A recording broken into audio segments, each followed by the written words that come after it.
Esta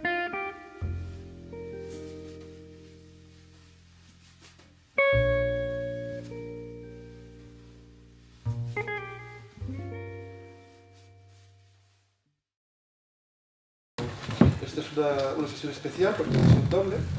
And I would like to welcome Elisabeth Anstett and Jean-Marc Dreyfus because they are running one of the most, if not the most, interesting project now in Europe on the massacres and exhumations derived from genocides and massacres of the 20th century. They have one of these big and prestigious ERC fellowships called Conference of Mass Violence. They will be talking about that in the first part of the seminar.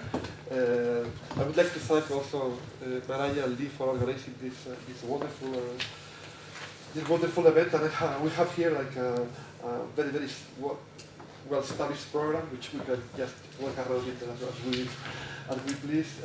So first we will be talking about presenting the program, and then we'll have a discussion and a coffee break, and then Jean-Marc will be talking about his research on French, on the exhumation of French soldiers in Germany, I understand, and Elisabeth will be talking about the gulags and what to do about all the death that was caused with the gulag.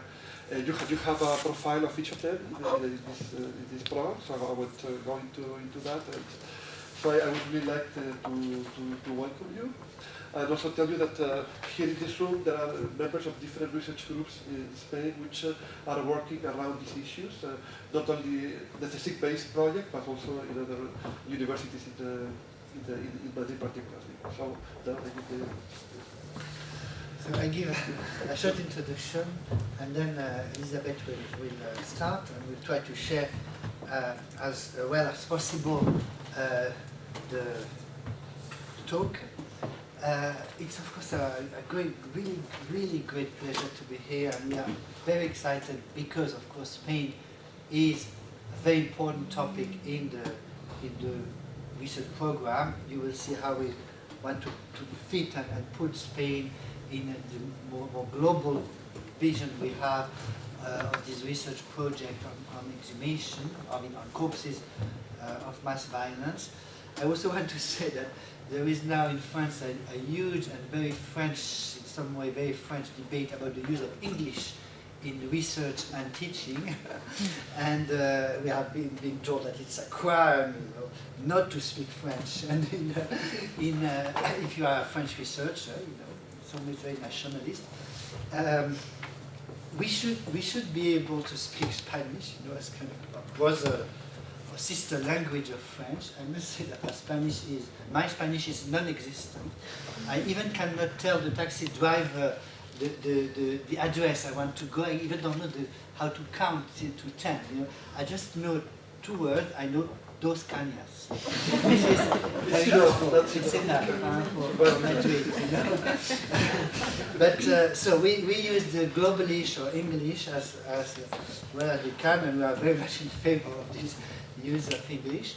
I also want to say that please interrupt, ask questions. Don't really really please do. We went to travel a lot, and 1 month ago we were in Minsk in Belarus, and we made a presentation at the university, and so I gave the same remark and said please interrupt, and they were shocked. Everybody was shocked. No, you don't interrupt. Well, it's not the same political and research culture as in Spain. So we have been explained that it's really not something you do. You don't interrupt the lecturer. I even suspect also that you don't ask questions anyway, because it's the Belarusian culture. Okay, that said, you know where we are. Just a few words about myself. So I'm Jean-Marc Dreyfus. I'm French, famous name, Dreyfus. Yes, I'm related to the famous Dreyfus. And I am a reader, which is a nice title, in the University of Manchester in the United Kingdom. So I commute between Paris and the United Kingdom. I'm an historian. I'm mostly a Holocaust historian, and I worked mostly on the question of the economic aspects of the Holocaust in Western Europe, which means the looting of properties of victims. But so that's mostly my personal. And just yes, I'm social anthropology, so the project we have written is interdisciplinary from its very starting point. I'm doing research in Paris at CNRS, and the project that we have written together and that has been financed by the ELC, despite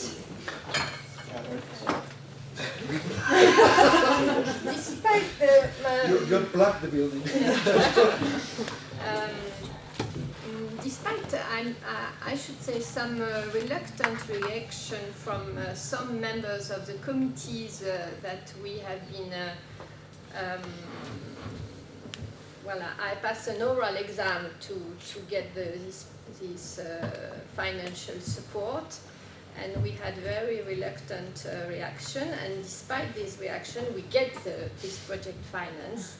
And it has started last year in February 2012, and it will last for 4 years. So we have finished our first year of work and we are beginning the second one.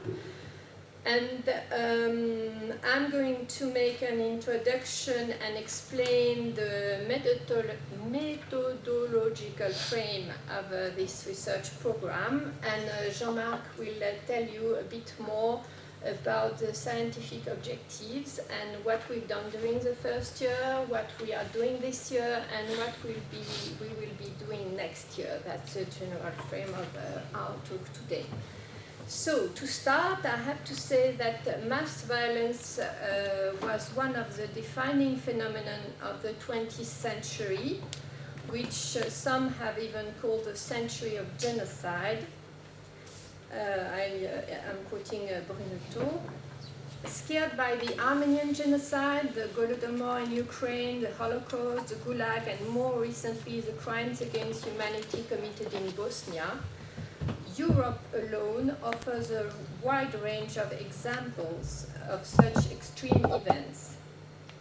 These outbreaks of mass violence particularly affected civilians, unlike previous massacres, which has usually occurred in the context of warfare up until the First World War.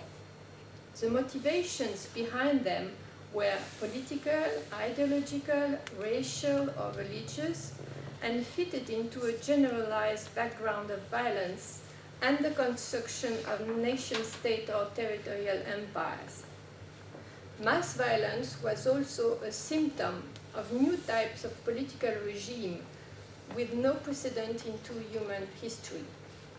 Yet, in spite of their scale and variety, and in spite of their millions of victims, European massacres and genocide do not, on their own, allow us to draw up a definitive typology of mass violence.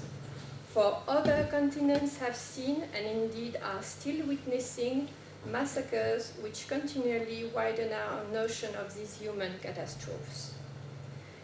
Asia, for instance, has been scared not only by the Great Chinese Famine, which according to some estimates claim up to 40 million victims during the policy of Great Leap Forward, but also by the Cambodian genocide, which resulted 1.5 million deaths between 1975 and 1979, along with the mass violence committed in Indonesia under the Suharto regime, which has to be considered in terms both of its political and ethnic character.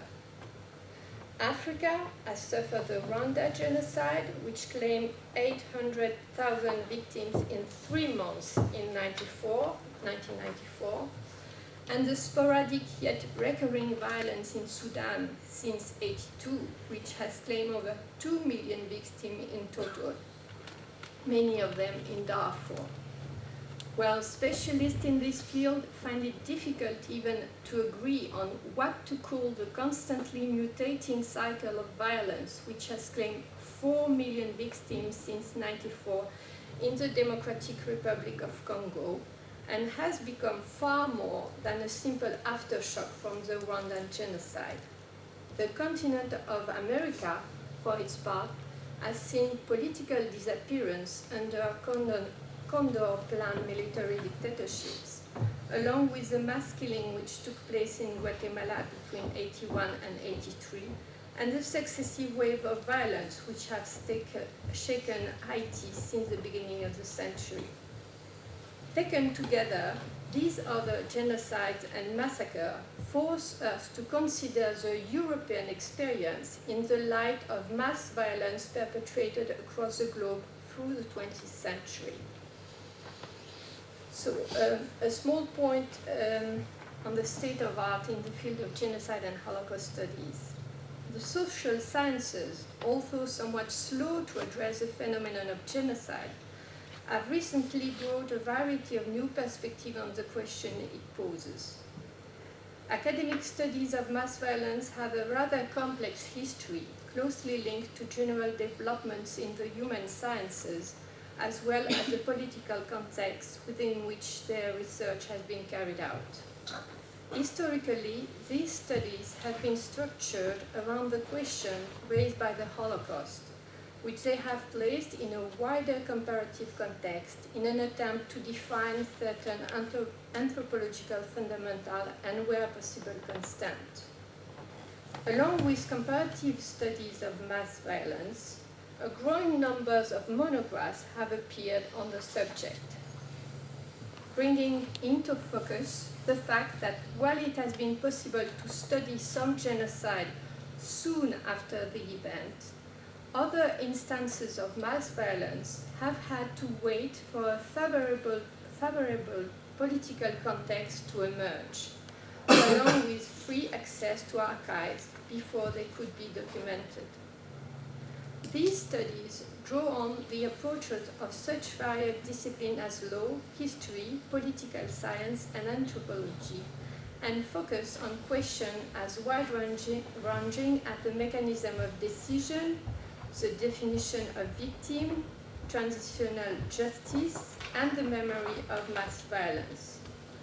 Together, they have compiled a mass of highly important documentary sources, which form the basis of several long-standing research programs, include those at the University of Yale, Rutgers, Montreal, Toronto, Minnesota in America, Kingston University, London, University of Siena, Frankfurt, and others.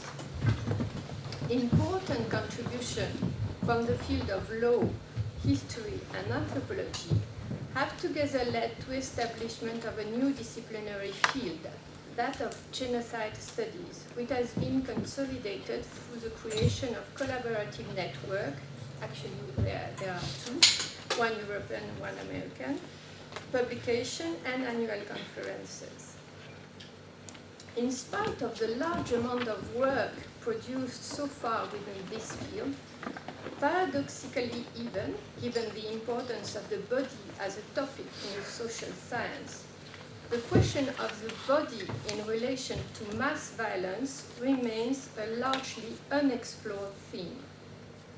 Over the last 30 years, studies centered on the body have evolved considerably, thanks to the growing importance in the English-speaking world of cultural studies, with its innovative view of the body as a meeting point of diverse social and cultural forces.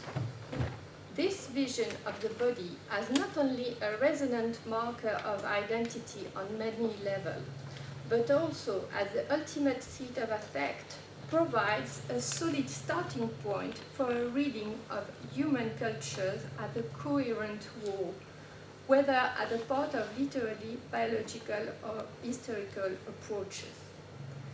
The body, then, is a theme which not only runs across all human sciences, but also possesses a long-standing legitimacy and has recently seen an upsurge in interest in the light of new technological developments and the emergence of the question of biopower. Yet, while the body, when alive, is considered from almost every possible perspective by the social sciences, it has so far been paid virtually no attention once dead. Only forensic and social anthropologists have thought to provide an account of the religious or political significance with which it is invested, usually in peacetime context.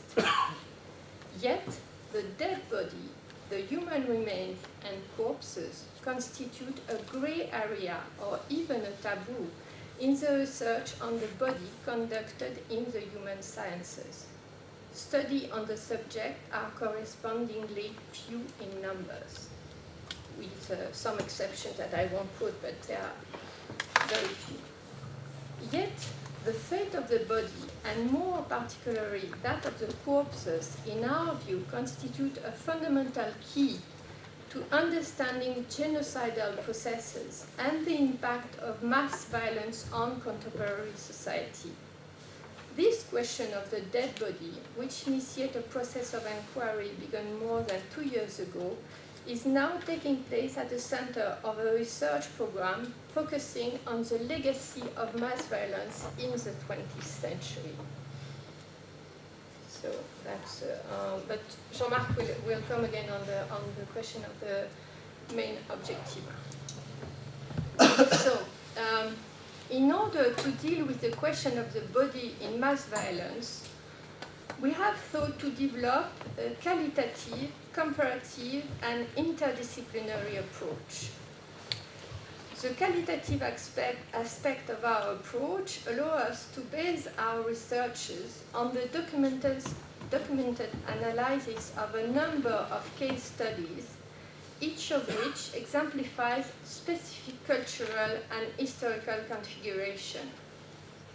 It is indeed important to note that our approach aims to remain qualitative rather than systematic or quantitative. What we are concerned with is the meaning of the social practices and discourses elaborated in order to negotiate this relationship with the body of the dead. Our approach is thus based on the documented analysis of a number of case studies, which exemplifies certain highly significant historical and cultural configuration. The examples upon which we have chosen to... Alors, est-ce que je les ai, les exemples? Voilà. Okay. Can you see the dots? It's a dot. But if there is any question, please raise your hand. So where am I? Oui. The examples upon which we have chosen to concentrate are sufficiently varied and numerous to allow us a comprehensive typology of mass violence to be established. They are including internationally recognized examples of genocide, the Armenian genocide, the Holocaust, the Cambodian and Rwandan genocides, as well as war crimes and crimes against humanity committed in the former Yugoslavia, massacres in Darfur and Haiti, violence which is dispersed in geographical or chronological terms, as occurred in the Gulag or Communist China, and political violence, such as under the Argentinian or Uruguayan dictatorship. These cases are documented directly using the previous work of our investigators as a starting point, supported by ethnographic research and archive work individually undertaken by some of the scholars involved in the program. Since our own researchers have focused on mass violence in Eastern Europe and Europe, we were aware with Jean-Marc from the beginning of the need to engage in comparative dialogue with specialists in other instances of mass violence committed elsewhere in Europe and elsewhere in the world. One of the fundamental objectives of this work is to reveal the European experience in a new light and a new perspective in relation to a wider context of mass violence committed over the 20th century. Our approach is thus strongly comparative. Our research focuses on European mass violence at the Soviet period and the Second World War. However, these researchers are opened out into a constant and sustained comparison with other emblematic instances of mass violence from the 20th century. Several other European cases, such as Armenia, documented by Steven Garibian, Bosnia, documented by Elisabeth Clavry, Franco-Spain, documented by Sari Pastel, are complemented and elaborated upon using other examples from Asia through the Cambodian genocide documented by Anivan Guillou, and the Chinese famine documented by Sun Tzu. Africa, oui, Africa through the Rwandan genocide documented with Nigel Heltrugan's work, violence in Darfur with the help of as well as through comparison with the work of the International Criminal Tribunal analyzed by Caroline Fournet. Our program then constitutes a real attempt at truly comparative analysis, since we seek in essence to define the extent to which it is possible to establish correlation between certain modes of destruction and certain political or symbolic motivation, as well as to go beyond individual cases in order to reveal which overarching configuration and, if not laws, which structures of motivation govern the destruction, the identification, and the commemoration of bodies in phenomena of mass violence. Conscious too that a viewpoint taken from a single discipline would not be able to address the full complexity of the issues raised by the question of the body in mass violence, we were concerned to maintain an interdisciplinary approach. Interdisciplinary approach by keeping up through the program a close dialogue between anthropology, history, and law. As far as methodology is concerned, we thus intend to confront and combine approaches drawn from different areas of the human sciences in order to construct a common object of study, the body in mass violence. We have, Jean-Marc and I, therefore brought together a group of researchers from the field of anthropology. You can see some names here. If you can see them, yes. Law and history, but also archaeology, criminology, and legal medicine, who all deal directly with the question of genocide and mass violence. The program's aims is to shed light on the fate of the bodies in the situation of annihilation, a question which, for each of the society concerned, is a matter of common sense as much as law or morality. Interdisciplinarity is thus inscribed at the very heart of our program structure. At each stage of the project, then, it has seemed necessary to establish ever-close exchanges between anthropology, which allows direct access to the site of massacre, history, which retraces the temporal and spatial extent of the violence, and law, which historically has been the first discipline to attempt a comparative analysis of different genocide and to seek to theorize how societies react to what this violence has done to them.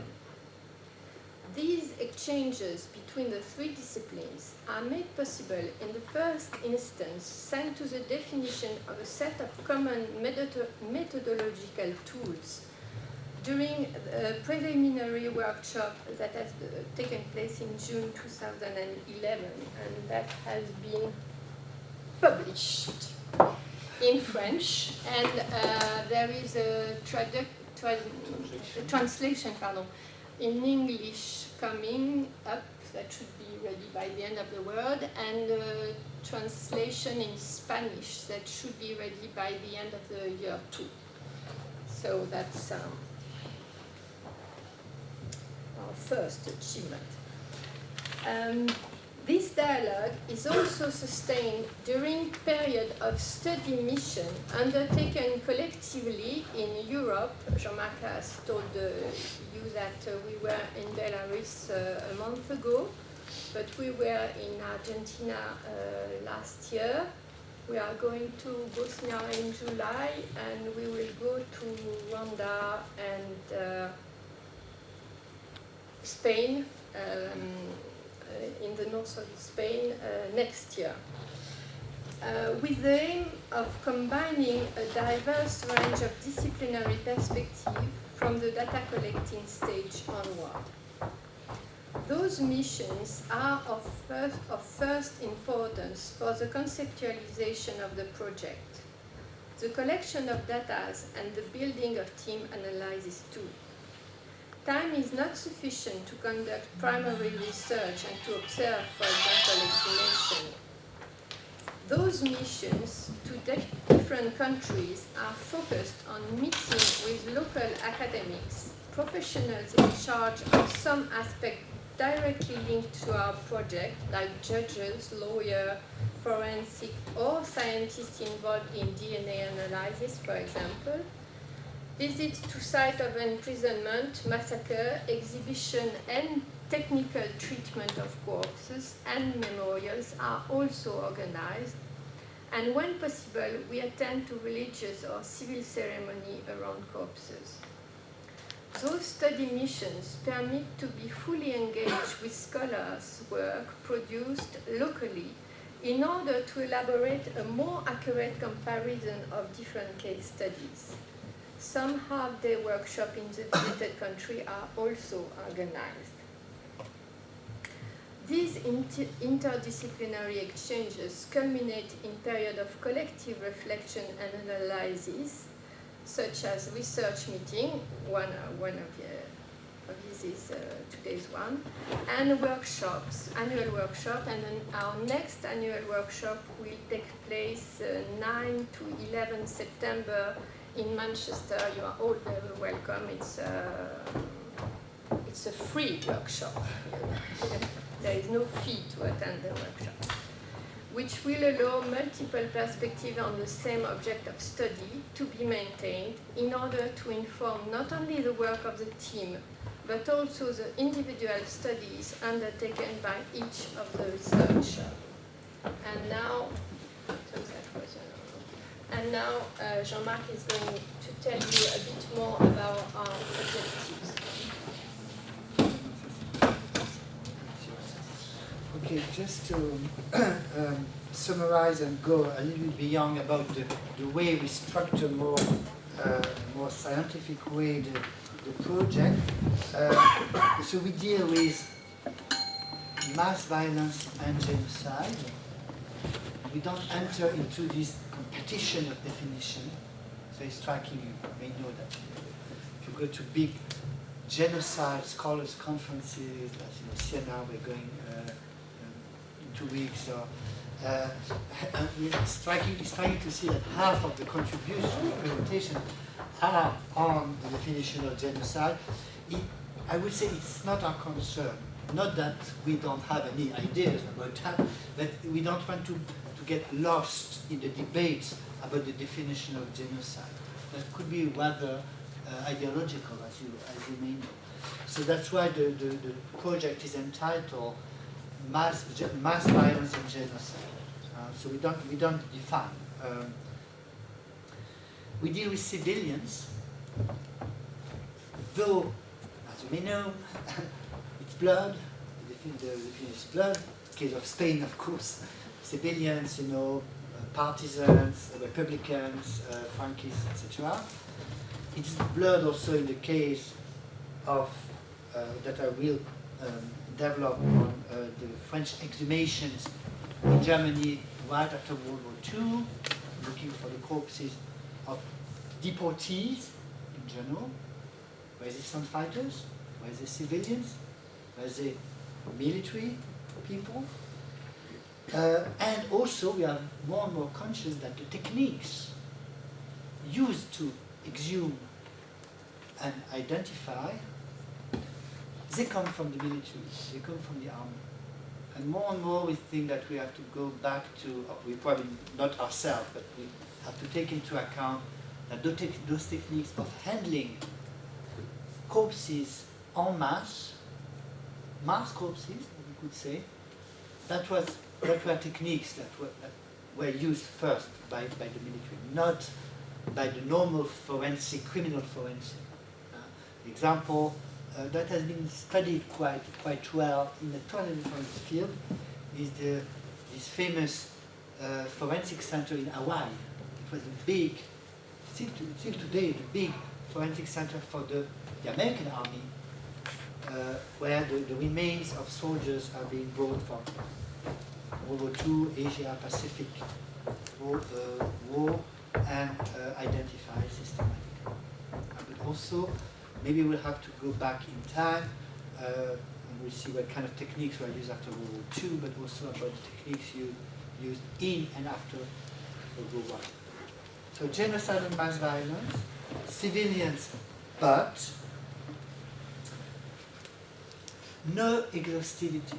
We don't intend, of course, to cover all the cases of mass violence, exhumation, identification in the 20th century, and even we can allow ourselves to go back a little bit in time in the colonial massacres of the end of the 19th century.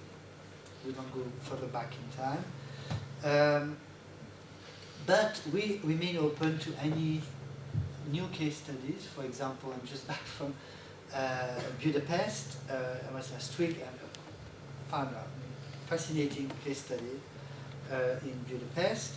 Or we were reading in the group some articles about the remains of forced labor, Korean forced labor in Japan.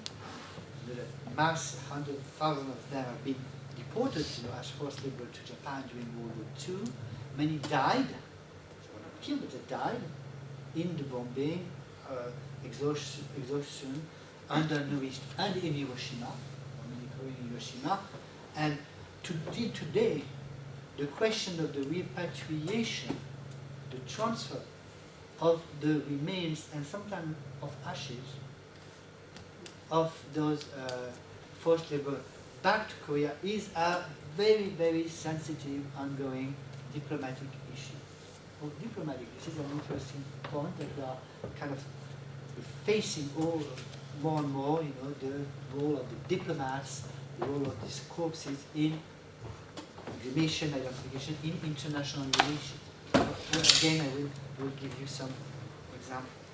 So no exhaustivity, some case studies, of course Spain. Though we know nothing about Spain, or close to nothing. That's why we are so glad and thankful to be here today.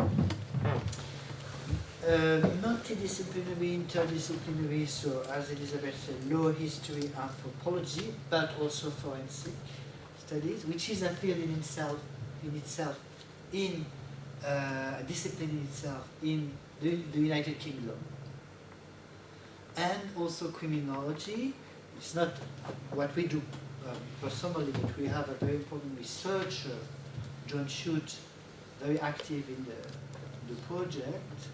He is a specialist of criminology and is fascinated by the lack of study in criminology of the dead body, of the corpse, not of the living body. I mean, criminology was created in studying the body, the facial features, etc., of potential criminals, but for dead body, and also he is interested in using the tools of criminology for mass violence, which is a very, very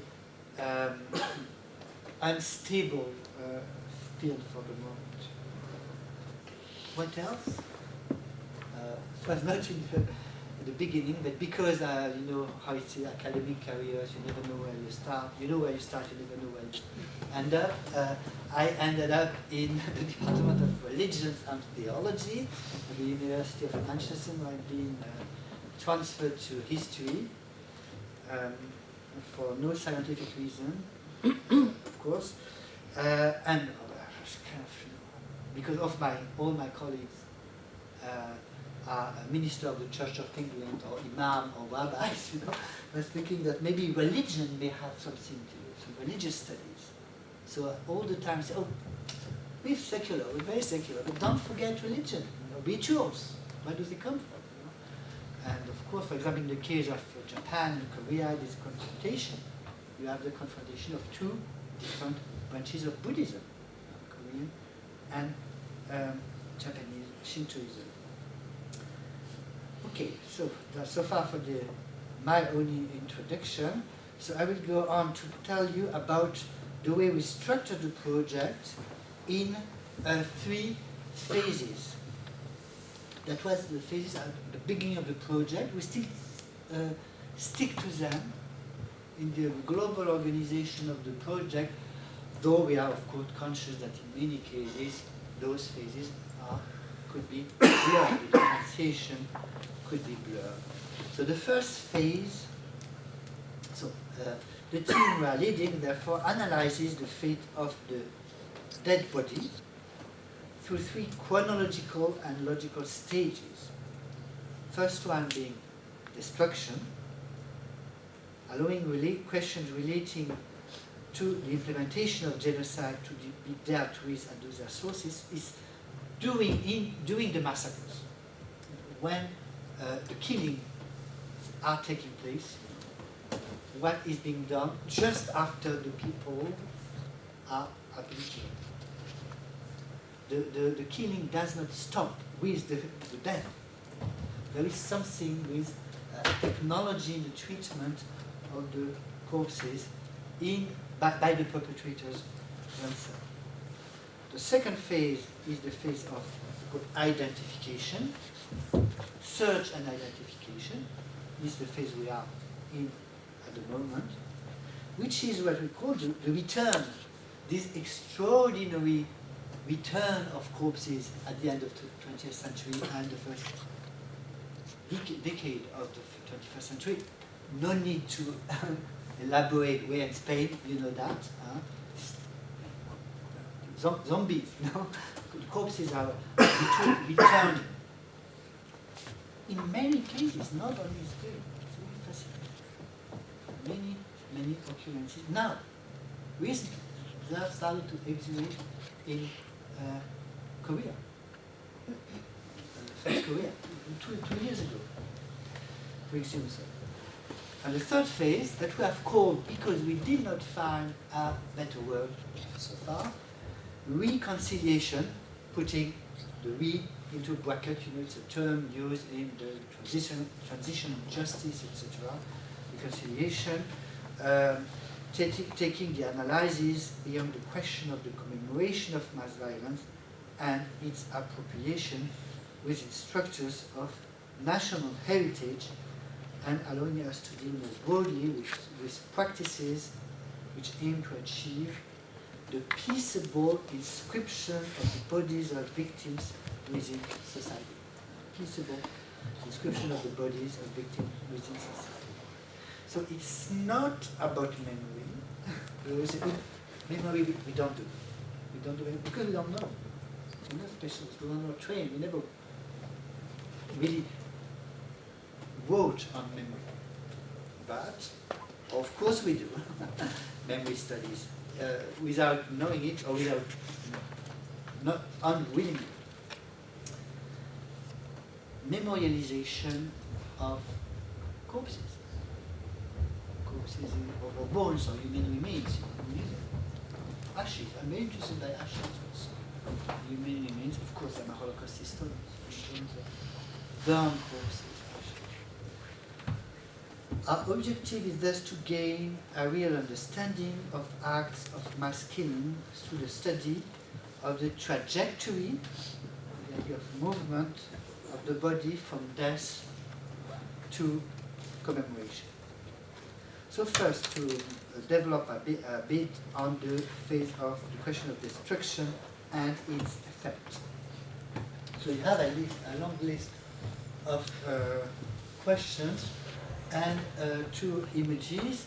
The images are, of course, I would say the most famous images of corpses en masse in the 20th century. And they were described and given, and still are, as images of the Holocaust, which they are not. These are the photos taken by the British army right after the liberation, quotation mark, of course, many people were not liberated, of the camp of Bergen-Belsen, where they found these, we think, 12 to 14,000 corpses. But it was exceptional, of course. Most of the concentration camps were not like that, because the corpses had been burned normally, and the destruction process in Nazi Germany. In instances of genocide, the act of killings does not always represent the end, in the sense either of a last action or final objective of the work of the executioners. The exaction of violence is often accompanied by a phase of the destruction of the corpses, which is astonishingly little documented, as if the studies on genocide and mass violence, mass atrocities, stop when the killing is done. The best known, indeed emblematic example of the destruction of bodies is that, of course, of the crematoria in Auschwitz II-Birkenau. Yet not all of the bodies of victims of the Holocaust were immediately burned. In the East, the Einsatzgruppen, these mobile killing units described by Raoul Hilberg, first buried them in mass graves, only to later exhume and burn them in the so-called Operation 1005. So we have some references. So you have exhumation in the phase of destruction, so which is the perpetrators coming back to the places of their crimes. It's not unusual.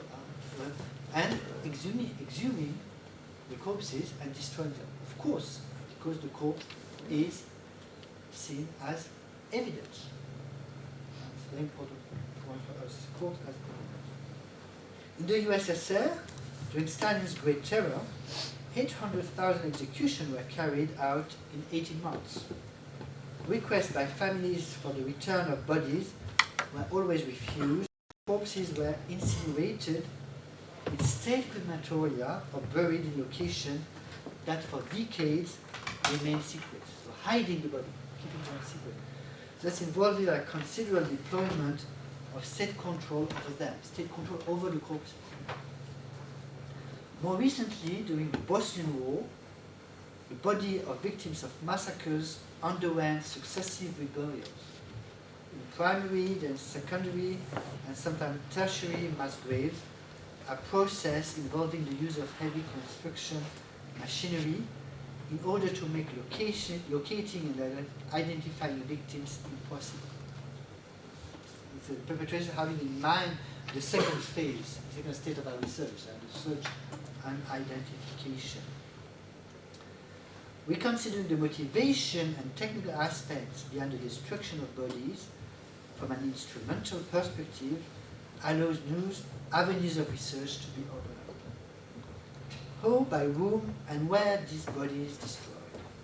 This is done at the time of killing or afterwards by other administrative entities, or which administration, what were the technical methods used, why technology has sometimes played a part in the process of annihilation.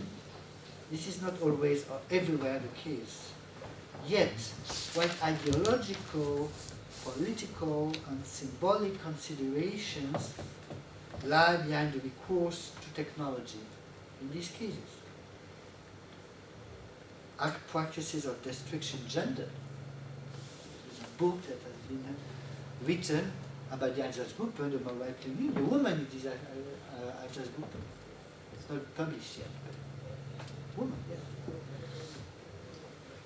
And of course, the corpses have been gendered, where the destruction methods and the treatment, the handling of corpses is different if it were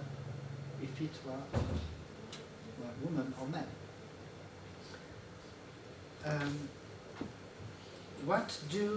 So are men and women destroyed the same? The organization of the destruction of corpses seems to stem from the ideology which led to the killing. But is it really and always the case? The economic aspects of mass killing will also need to be addressed. Resources. In terms not only of the investment of resources in them, but also the resources which overall it can provide. So the money or the resources being made out of the destruction. So of course the looting, but also the uses of the corpses themselves as resources. In the case of the Holocaust, of course, it's the hair of the victims. Human remains, bones, skulls, hair, skin are sometimes put on display by the perpetrators. So the whole cabinets were so striking just after World War II. It's a little bit forgotten at the moment, but it was a symbol of the Holocaust. The museum cabinets at Buchenwald, lamps made of human skins, etc. It's an exception in the Holocaust, in Nazi violence, but it really stroked the world after World War II. During the Great Famine in China, so corpses were exhibited, but also be reused, sold, simply left out in the open air, so Cambodia, the killing fields, or even in the case in post-Soviet Russia. Human remains have on other occasions been held hostages to act as currency to be exchanged for other bodies or living prisoners. What different kind of status are conferred upon these remains? Legal status. What does law say about those remains? The object are there, remains are there, their rights, they have rights, etc. What uses are made of them? So can we go a little bit quicker? So provide information provided by direct witnesses, NGOs, importance of NGOs in those cases. Okay, I will go to the. Okay, so this is how you describe the first year outputs of this, the research on this phase of destruction. So this is the. So as we have been focusing on the question of destruction of uses of corpses in the first stage, at the end of the first year of work, we had made a certain distinction. We have to take in account that we have various situations, those where corpses are abandoned, those where there is a concealment of corpses by the perpetrators, and those where there is a destruction of the corpses by the perpetrators. These different categories allows us to say various things. It's hard to resume, but it's very interesting to see that there is here something that is definitely making a difference between cases of mass violence and cases of genocide. We are still arguing with legal scholars of the team, but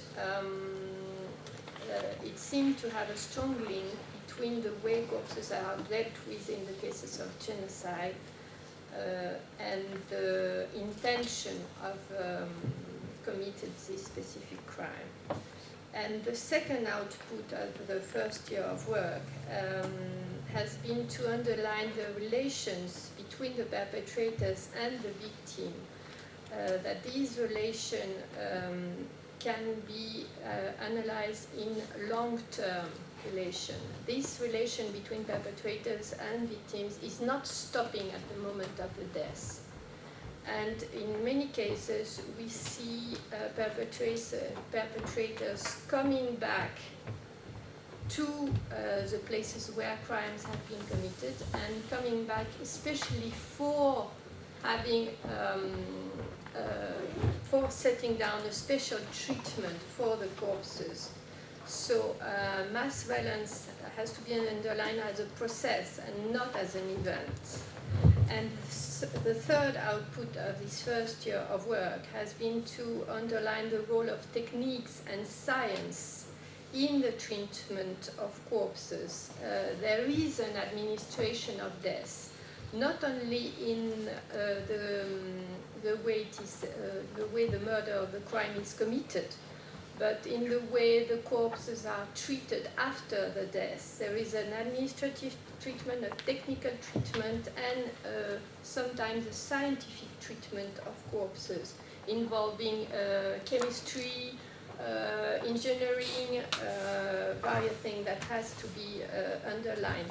And this has allowed us to take into account the globalization of knowledge, and the sharing is horrible, but we have to face it, the sharing of experience in the commitment of crime. And there is a globalization of the production of mass crime that can be followed after the Second World War through various ways. You had the transfer of knowledge and the transfer of know-how. It has been shown, especially by our colleagues Argentinian, that have been trying to understand how, from where this capacity of treating the corpses of victims has come from. And they have worked on this question of transfer of knowledge in the production of death and corpses treatment. So that was I won't be too long, the output of our first year of work. And I could add also that to our surprise, the importance of landscape. That very often the treatment of corpses, the way they are hidden, depends on the landscape. And it's very striking the case of Bosnia or Croatia, World War II, but also in the more recent war, with the caves, the landscape is very fragmented. You have caves, you have the lakes, importance of water also. So that's more the anthropologists that have a say about the water, fire, and caves.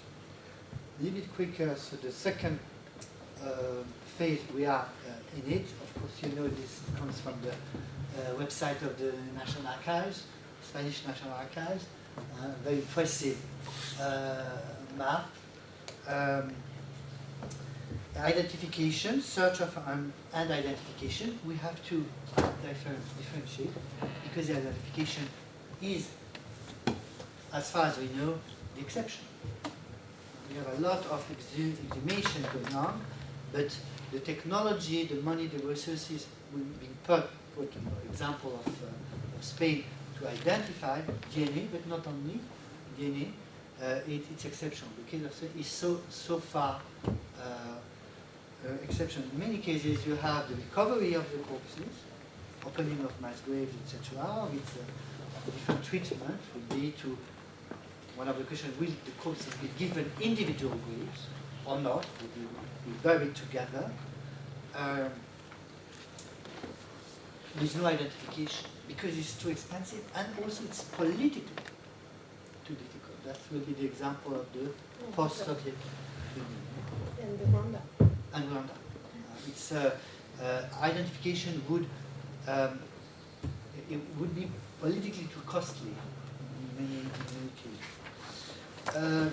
Resources provided by archaeology. We intend to have to organize a workshop with archaeologists working on the archaeology of the Holocaust. Now it's going on now, very recently, the death camps. The role of NGO, non-governmental organization. We had a workshop in Manchester 2 months ago with NGOs, and their own treatment of corpses. Very interesting, and also in the silence of the NGO activists, what they did not say, could not say, the people on the ground just arriving just after the massacre.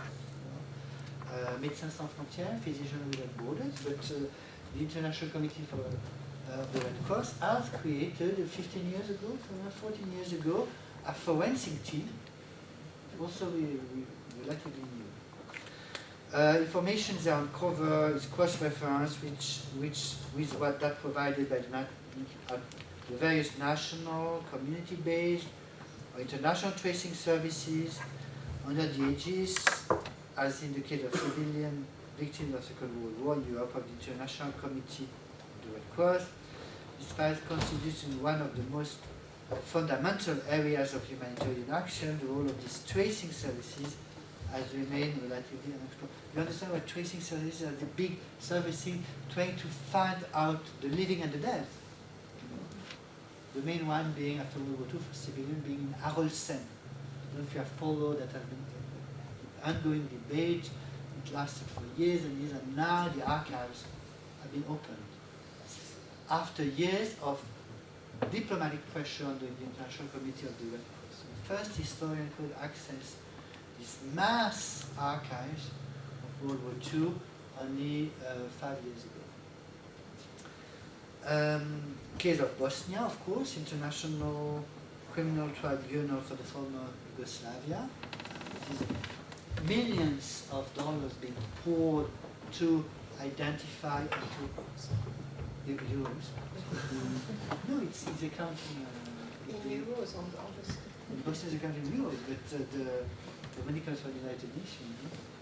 No, c'est nous qui payons. Oui.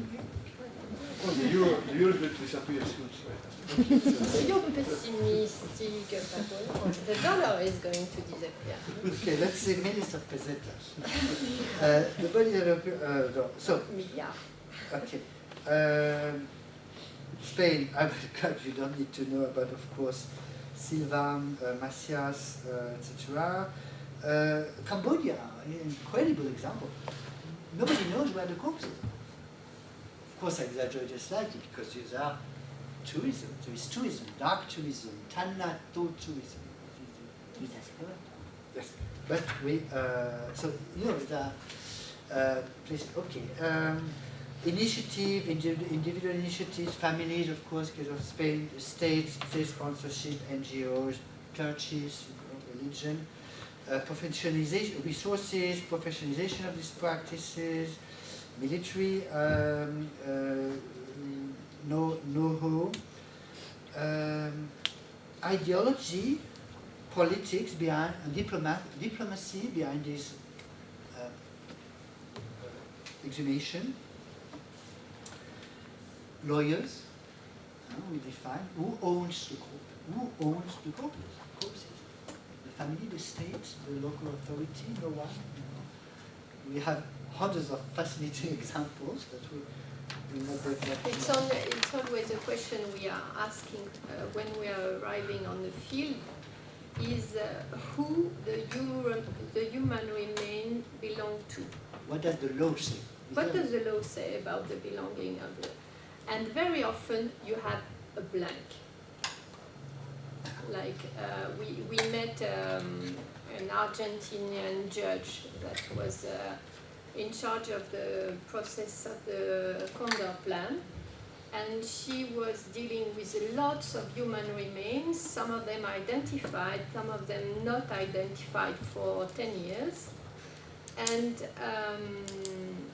we asked her, who are they belonging to? Who will they belong to after the process? Well, in Spain it's the same. There's no legal umbrella Frame. for them. It's like just happens in the exhumations.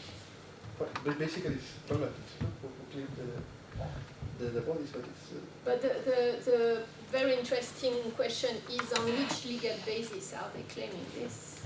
Because they have to prove, they can prove that they are relatives, but it's not because you are relative to a bone that the bone belongs to you.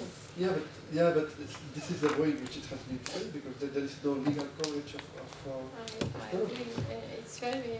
and in terms of crimes, they have been prescribed like 3 or 4 times, so the crimes, so it's like... That's what makes our job so interesting, because when we are arriving on the field, we found very peculiar situations. Can I ask a question? Are there, so it sounds like there are different laws, different nations have their own laws. You're saying that there's no international law. But there are some international jurisprudence. Let's say, we have been explained, because of course not our field, that we could compare the human remains at the international basis compared to animals. They have no rights, but they should or can be protected. You see? But there's no unified, global decision in international. Maybe there will be one day. We see those exhumation continue. I will just finish and more rapidly about the last phase of our project. We'll be glad when we finish. So next year, reconciliation. We have 2 photos, very striking. We are in the Jewish cemetery of Yash, which is in the northeast of Romania. It was the site of a major pogrom took place in June 1941 in the street of the city. Basically, the Jews of the city were killed by their fellow Romanian citizen in the streets of the city, and suddenly it has been announced 3 years ago that they found out in a nearby forest a mass grave. I don't know if nobody knew, but suddenly it has been made public. So the decision was made by the authority to call for Orthodox Jews based in London. So it's a committee based in London. It's London and New York. It's ultra-Orthodox. It's a very specific denomination of Judaism. You see, they are dressed like in black, etc. And they are rabbis or legal scholars of the Jewish law, and they want to protect, according to the Jewish law, the halakha, the Jewish remains. So they have been called, and they will be buried in individual mass grave those bodies, those corpses. So it's a fascinating example, and it has been publicized. Journalists, press, etc. So very nice pictures being taken to know how good the Romanian government is in dealing and treating with these re-emerged, resurfaced corpses of Jews. So reconciliation, importance taken on by commemoration of genocide in recent years. Truth and reconciliation commissions, but of course the place, the function of human remains and corpses in those commissions. The idea of creating a pacified memory, difficult word, reconciliation, because many of the victims of family don't want to be reconciliated with the perpetrators. Exact place occupied by bodies and human remains within memorial practices in the broadest sense. It remains very much a grey area. National heritage, the question of bones and ashes. We have been very surprised to study that bones and ashes after World War II circulated massively. Corpses are not stable. It means that will be the conclusion of our project after 4 years of research. There's nothing more unstable than corpses.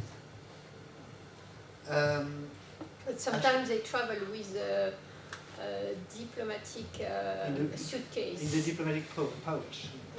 Ashes in the diplomatic pouch. So they go through the customs easily, more easily than we do. Bones and ashes tend to circulate. So I personally prepared a presentation of after the Holocaust, the transfer of ashes, survivors and family going to the Auschwitz, but not only Auschwitz, and bringing and distributing ashes mixed with soul and crushed bones, for which case, being reburied, whether in Israel, even pre-Israel, even in Palestine, but also in Paris, the Holocaust Memorial in Paris, you have bones and ashes buried in the crypt, and it was at a massive scale. Massive scale. Of course, it mimics. It's not Jewish at all. It's even forbidden by the Jewish halacha. But it mimics, of course, the saintly Catholic relics. It's very, very strikingly similar.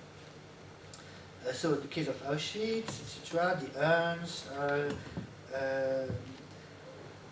the establishment of new rituals around these corpses, ossuaries,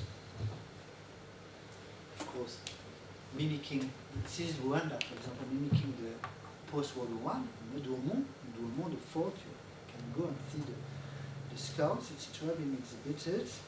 But, again, we do insist, hundreds of sites of massacres, meanwhile, remain untouched by the process of memorization and are never even visited, which is the majority of the site of killing of the Holocaust in the East. So the fate of these bodies once they have been rediscovered, cultural, religious institution, rituals, function assigned to these bodies in commemorative rituals, compensation processes also, rituals as a gender differentiation between male and women. Do these bodies themselves have rights, so the legal aspects, question of cemeteries, of monuments, and of museums. Human remains, skulls in a museum all over Europe. In Minsk, in the Museum of the Second World War, you have a big box of transparent plastic, that big, full of ashes and crushed bones that have been taken on the site of Malotrodznets, which has been one of the major sites of massive extermination in the south of Minsk.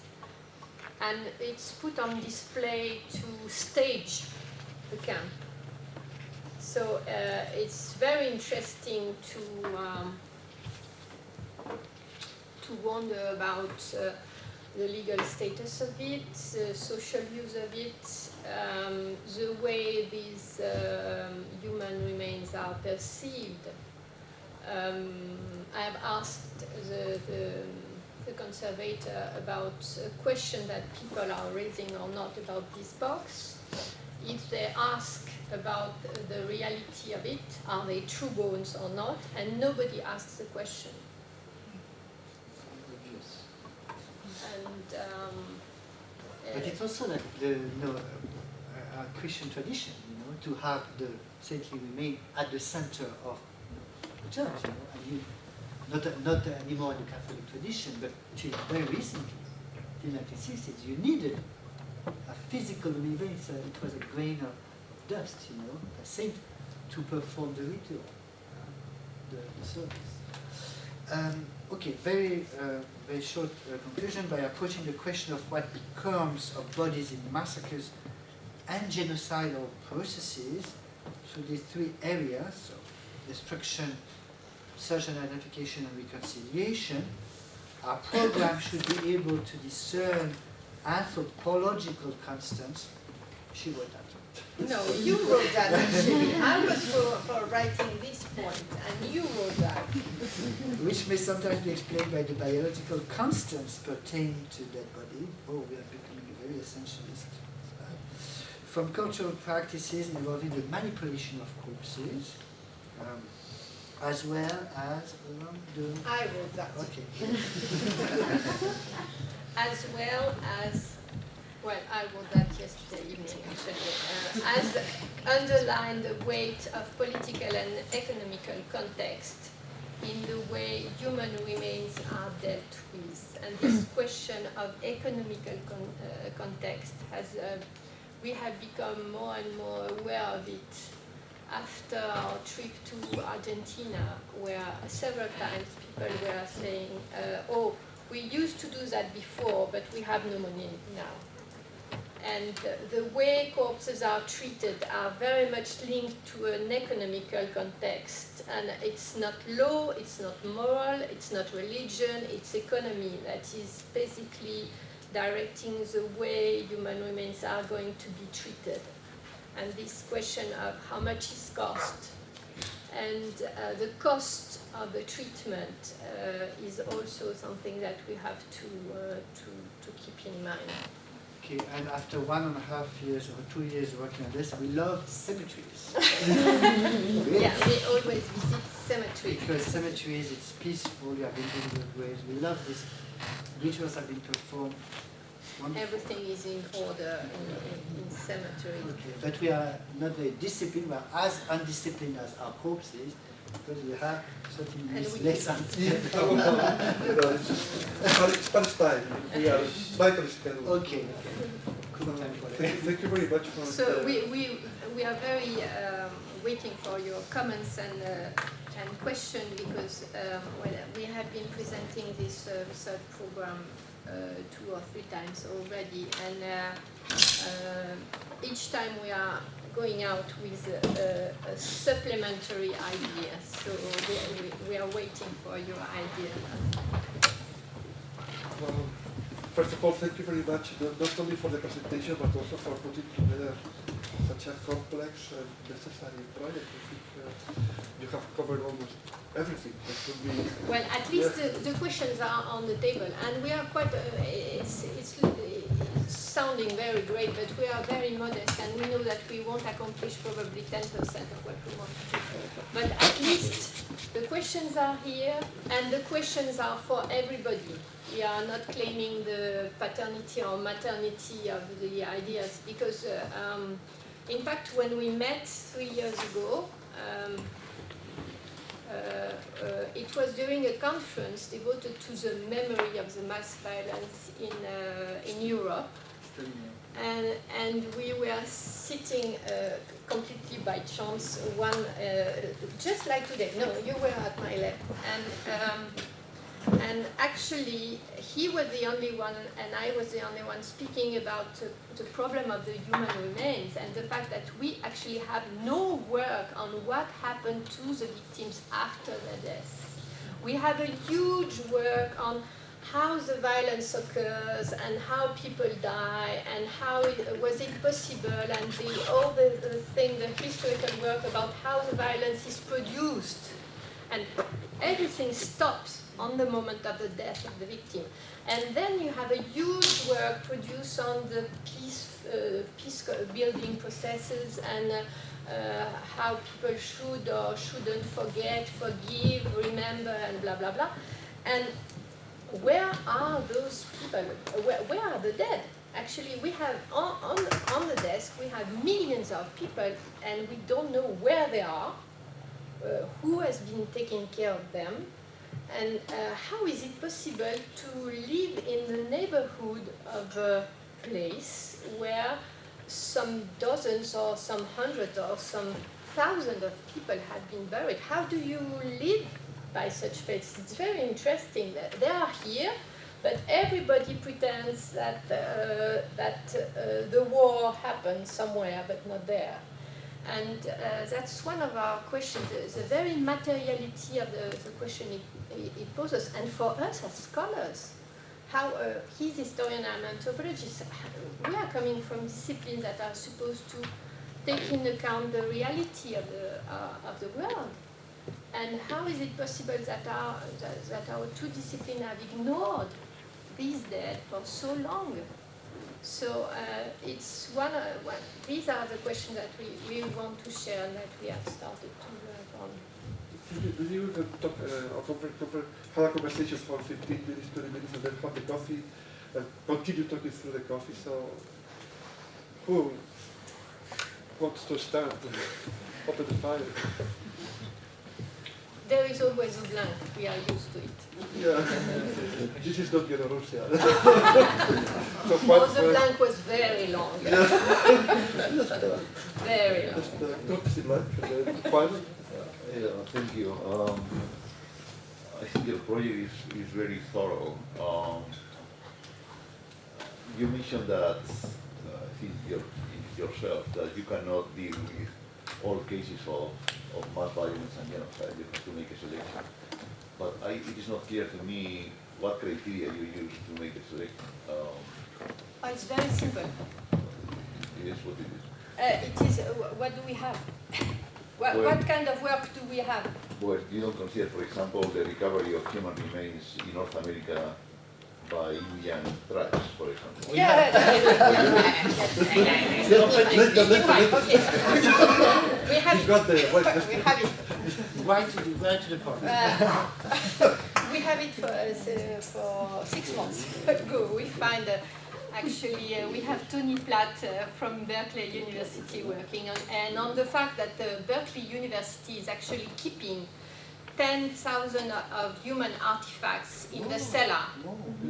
And they don't want to give these human artifacts back to the tribes, claiming that every legal procedure has been respected, and that the tribes have to prove they're linked to the artifacts.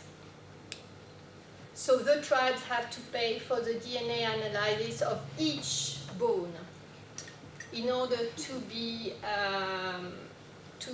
in situation of claiming.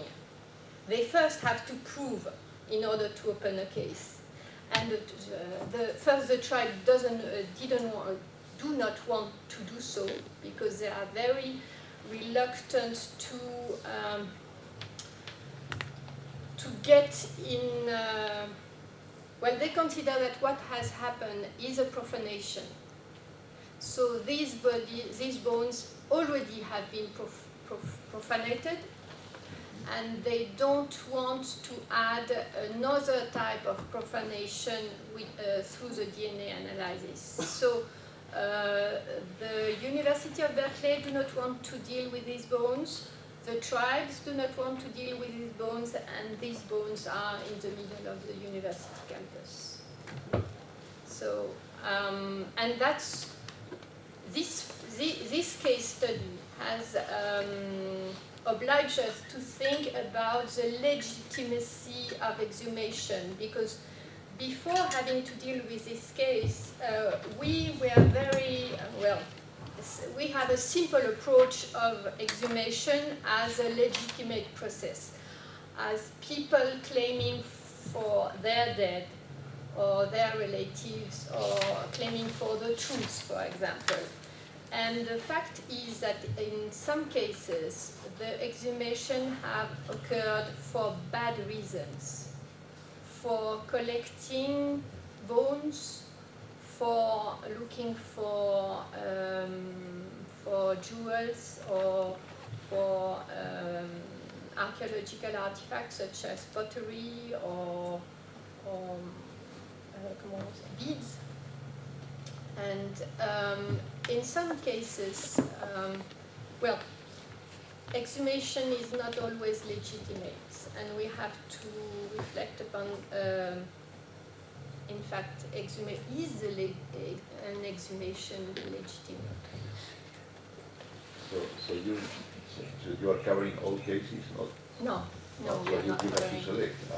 I am curious about the criteria for selection, because I think that underlying the selection, there is some kind of legal hypothesis of why the difference between cases, or just No, we insisted that we need to cover the 4 recognized or main genocides of the 20th century, quotation mark, which is Rwanda, the Holocaust,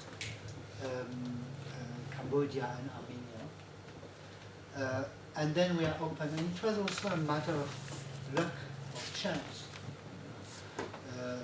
for example, we did not expect at all to consider the case of Native Americans and the exhumation and the human artifact. It's just purely by chance that at a conference in San Francisco we met Tony Platz, and he made us aware of the importance of this story.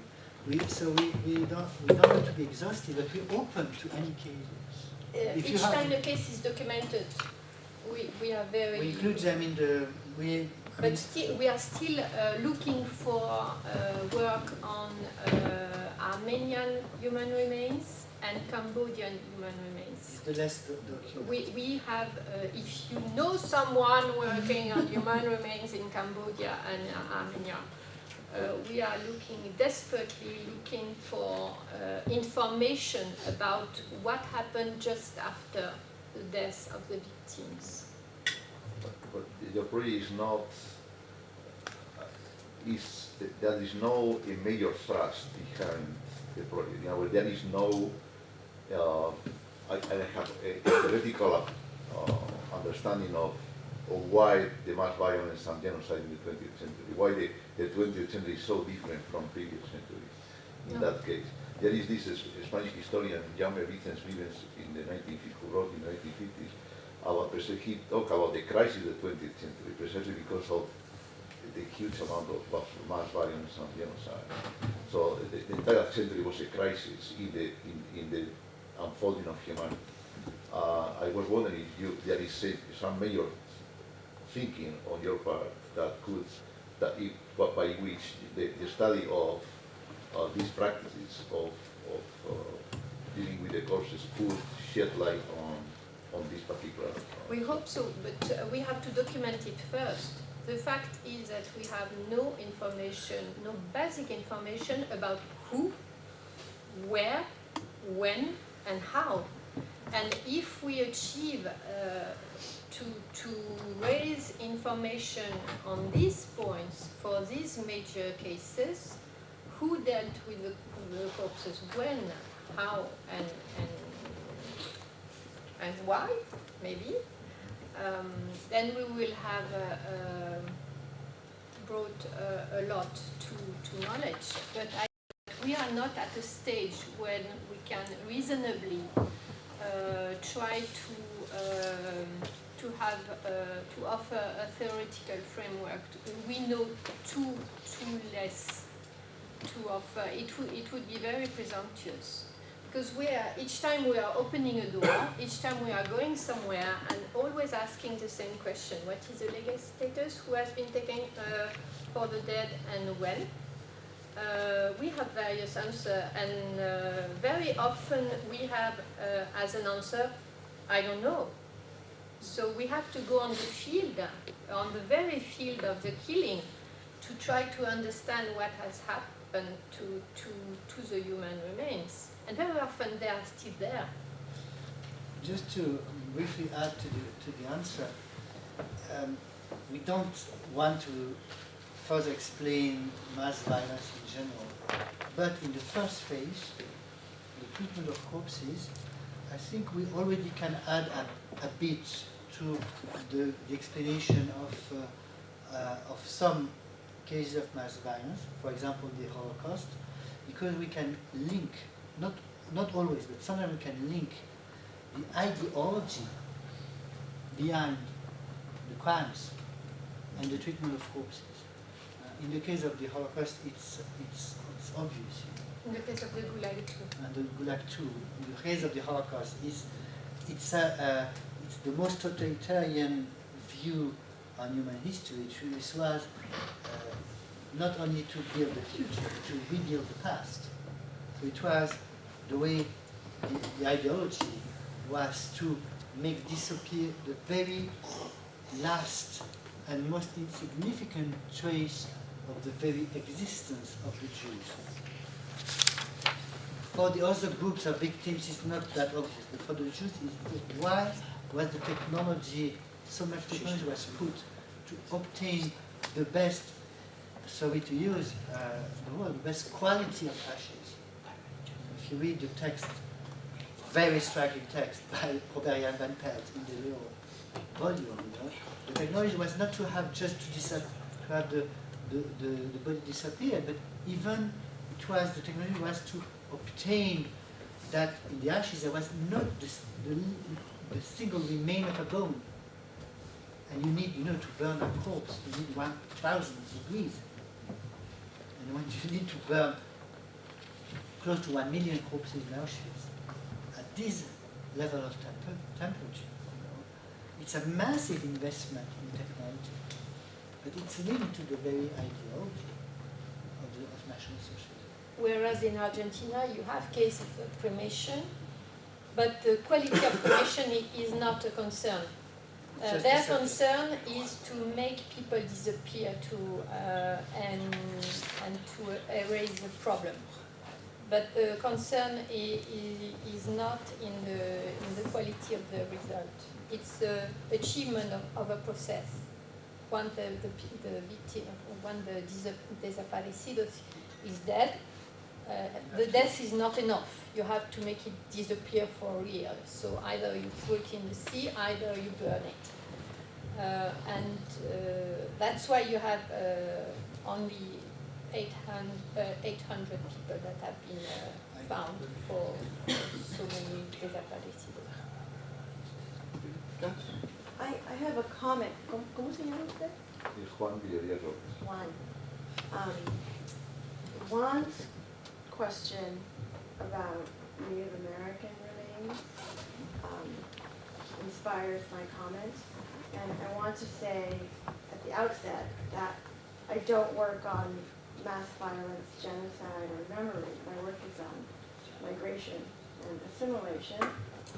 And regarding the observation about laws and the lack of an international law, the law in the United States regarding what's called the repatriation of Native American remains could serve as a useful model for you and your colleagues to turn to. Native American groups historically have been treated as nations by the U.S. government, as a long history of treaties, grievances. Moreover, I have colleagues who work on the repatriation of migrants' remains. Many people have died and continue to die in the desert, in Arizona, to a lesser extent in New Mexico and Southern California. And one of my colleagues, I come from the University of California at Santa Cruz, and I'm in Latin American and Latino studies just because my last name is Ramirez. I imagine you ended up in religious studies because you're Dreyfus. But I thought that, but I'm not a Latin Americanist. I have a colleague, however, whose work is specifically on the repatriation of migrants' bodies, undocumented immigrants. And so perhaps there's a model there as well to turn to. Okay. So the law on the repatriation of the now I can't remember. Yes, that's where, of course, Tony Platts has written this. You know the book Graves Matter. Yes. Very very important book to read. Of course, he discussed very critically. Anthropologist. Yes, so we leave it to him. We will give the opening talk to the next conference in September in Manchester. Repatriation of migrants, of course, we're interested because it will remain. But that's something we're very cautious because it's not mass violence. They're not being though you could say that it's also a consequence of state policy, the Mexican. We have been approached we're in contact with the people counting on activists, dealing with much closer to here, migrants from North Africa disappear. Yeah, it happens here too. But you still have very interesting issues. For example, who are you giving back the remains where there is nobody to give back to? Well, if everybody is in the grave, who are you going to to Is it- give the human remains back first. And then, what about when the state is responsible for the death of its own citizens? So, what about the repatriation? When they are taking the Rwanda, for example, you have a state, and the question is not about the return. Here, what is at stake is a recognition of the identity of the victims, and you have a very tricky game from the part of the state that is putting down a process of collectivization of the victims in order to erase every possible individual identity. And even if the victims have been buried first in an individual grave with a name put on it, the state is ordering an exhumation and a re-inhumation in a collective grave in the name of the collective genocide. So we have to be very aware that here too, the question of repatriation is not always a question of a legitimate repatriation. And the problem is, and you have a law, everything is frame, everything is legal, no problem. The legality of it is not always the moral legitimacy of it. So sometimes you don't have law where you should or you could, and sometimes you have law when you better not have them. It's very interesting to see that very, very often these bones and these human remains are commodities in a game of, in a political game, in a geopolitical game, between states sometimes, as we have on the picture in Iași, because it's a Romanian state that has staged the re-inhumation and asked the rabbis to come from London and from New York. And here you have a game between, well, from the part of the state that is claiming for a clean treatment, a clean ritual, proper ritual.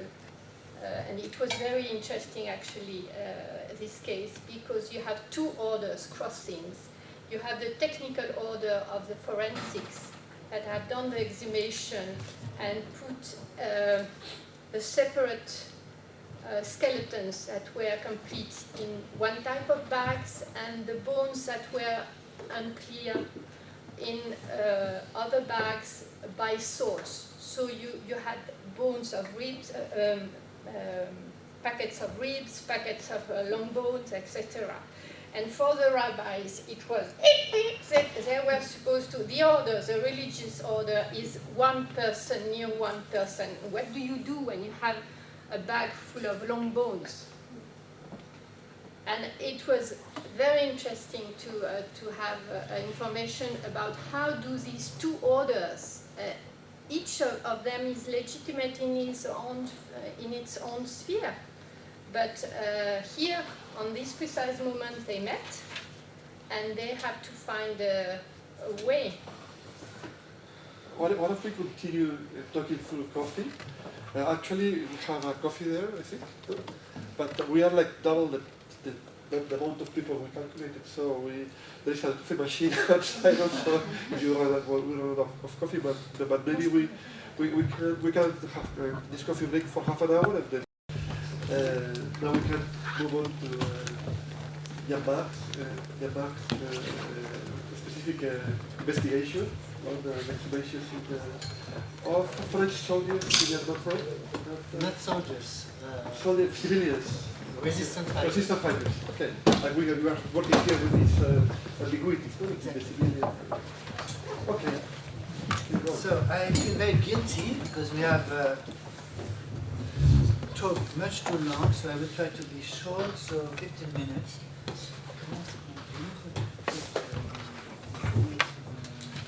Oui, tu dois avoir une option. Alors, émission. Ah.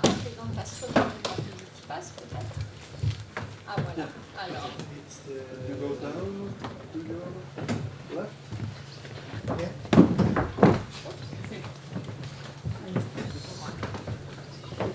So we will present you two case studies independently, the one we have been working on, just to try to illustrate the many ideas that we described earlier today. So this is one of my research project. I already worked on it, published short articles on it, but it is a chapter of my coming book. The book is finished, but still waiting an answer from my publisher. So it's what I call a forgotten memorial enterprise, in quotation mark. It's an enterprise of exhumations made by the French in Germany after World War II, so starting immediately after World War II, from 1945 till 1958 about, but I will explain you why this initiative was very abruptly interrupted. So I will go a bit quicker.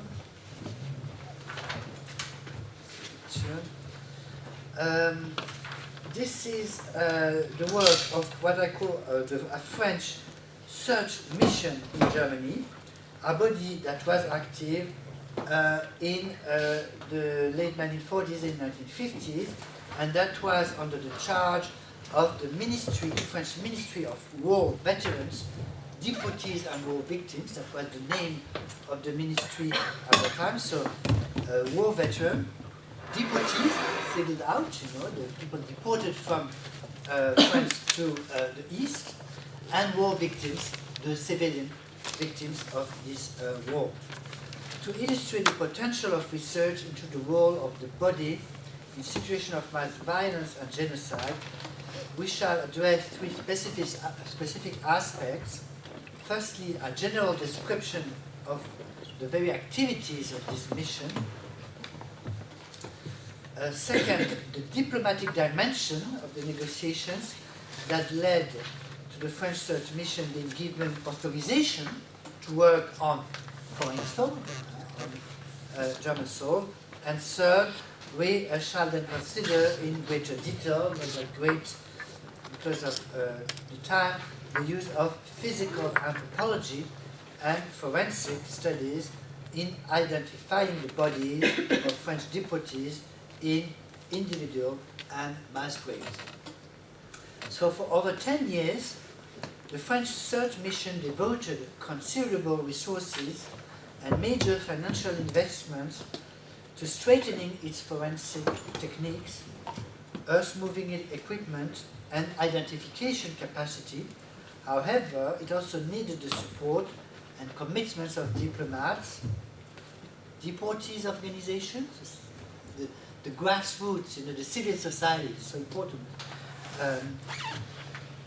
deportee organization, and the families of those missing. Oh, sounds familiar, of course. During this time in Germany, a group of French civil servants, I do insist, systematically searched the site of the concentration camps in the Reich, so in the former border of the Reich, the Third Reich. The border had been modified, in 1945, and exhumed 10 of thousands, I insist, 10 of thousands of corpses and skeletons in order to try and identify French deportees, or, and I will develop, rather, deportees from France, not only French deportees. Other countries, such as Belgium, Italy, and Denmark, as far as I know, also organized similar search missions. It is worth noting, however, that to our knowledge, no mention has been made of the French mission in any of the many books or papers on the subject of the memory of the Holocaust or deportation, or the consequences of deportation in France.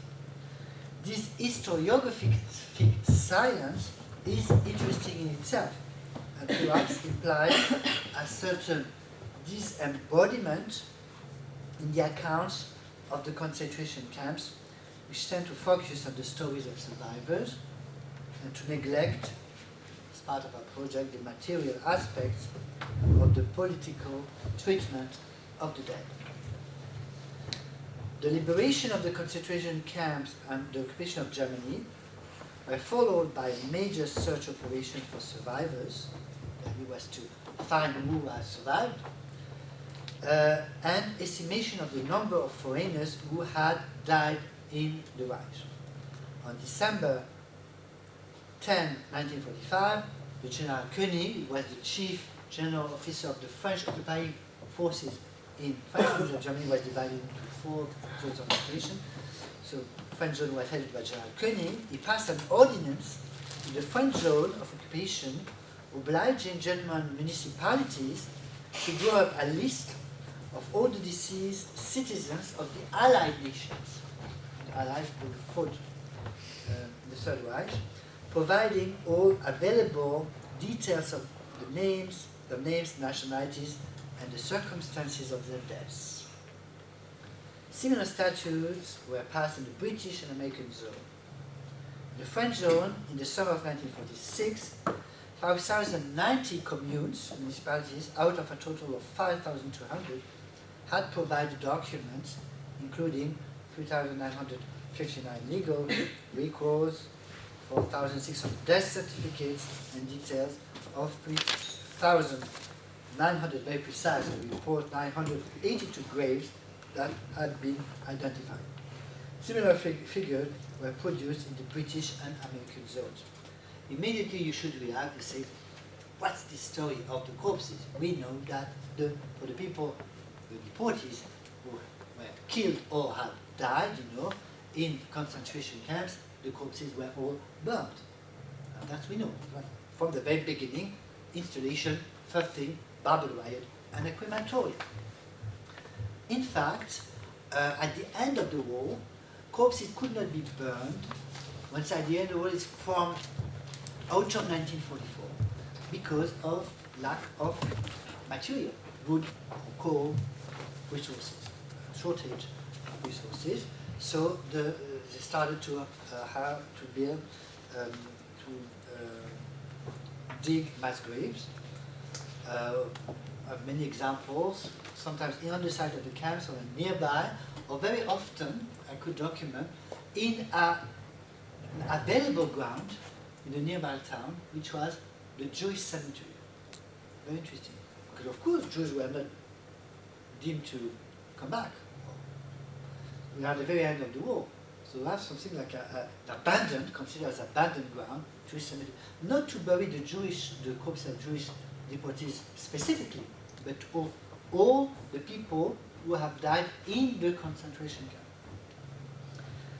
The French search mission was under the charge of the Civil Search Service for Deportees at the Ministry of Veterans Affairs. So this administration is interesting. I will not detail it. Which administration was in charge? And it was a sub-office, this very traditional French bureaucracy. We are very good at bureaucracy. And it was a subdivision of the ministry, a sub-subdivision in charge of this search. The service was charged with establishing the survivors of the dead, producing various lists, and collating information. So, any kind of information, reports from survivors, etc. Fascinating, of course, because you have the first accounts of what happened in Vatican. From October 1946, changes were made, and it was decided that the bodies of French deportees, or deportees from France, found in the Reich, including those in the Soviet zone of occupation, could be brought back to France to be buried in the cemetery of the family's choice. So, the family could ask, when a corpse has been identified, say, this is my husband, son, cousin, I want to put back, and I will decide where it will be buried. Simple. Discussion about larger concern with the material condition of repatriation, problem to find coffin, we just post-war material, shortage of wood, The shrouds were available, the number of trucks, of cars, etc. And the bodies that were identified were all gathered, collected, brought to Strasbourg, which is not only my hometown, but also the border town on the Rhine, before being sent to different towns in France. Deportees associations were already very active at the time and followed the operation closely. Remember that the French rebuilt itself with the myth of the resistance, so they had a say. Protesting regularly at the ministries. They particularly wanted the families who desired it to be able to be present during the exhumations. There was a debate about the family wanted to witness the digging exhumation, and however, civil servants tried to avoid this because of the emotion that the exhumation incited, as the bodies were usually found in mass graves. So I have this identification form, very classic. You have some corporal, the weight, the height, etc., the size, and at that time the DNA, mostly from World War I or even before the tools. The only way, in fact, to scientifically identify for sure the corpses, the people. Interested in the document of families, that was filled by the families, asking for the identification with a letter. They were asking for a photo also for the shape of the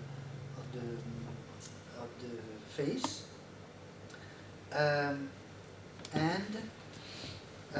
so the letters sent by the family accompanying the force are of course very moving. They disappeared, people deported there, explaining he has been arrested in this and this. Deportees in France at that time. There were two main categories of deportees.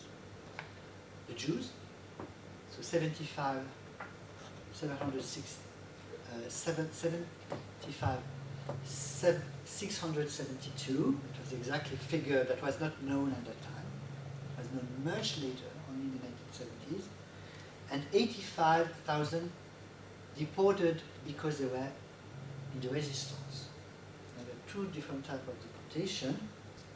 85,000, we have this figure since 2001. Before, no clear figure about the number of deportees. The policy at that time was an indifferentiation in the categories of deportees.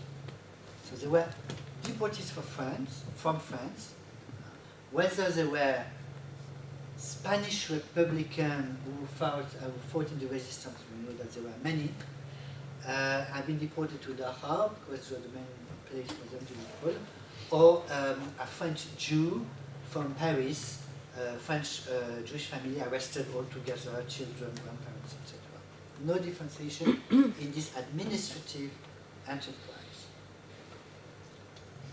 Of course, to compare with one of picture of the exhibition in Kochendorf, but I will tell you more about that. When the corpse was identified but not repatriated because there was no demand from the family, it was inhumated in a specific French burial section of the campsite. So it was called a carré, which was the term for a military cemetery section. The carré militaire, with where you put the soldiers. So a carré on the side of the camp. So if you visit many camps, you will find it's delimited. You have limits, military model. You have the French flag. Now you may have also the European flag, but it's very recent. It's to isolate. It's a kind of renationalization of the corpse, even if they are in German soil. Interesting, the sorting of corpses should not lay with corpses from other countries. It's something like nationalist view of Fourier. French character of this carré, very, very important. The French grave should look like German war grave, tombstone. A certain extraterritoriality was and still is today symbolized by the strict delimitation of the French section and the presence of the flag. Okay, so that was in the occupied Germany, but of course we have a long process, very complex, about giving Germany, West Germany, back its autonomy, not independence, but autonomy. Finally, it was signed only in October 23rd, 1954, so a long time after the war. Germany was to become autonomous again. The date was May 1955, so 10 years after the war. Problem: no occupation, so there was no legal ground for the French search mission to continue the exhumation in German territory. They were French civil servants. They had no right.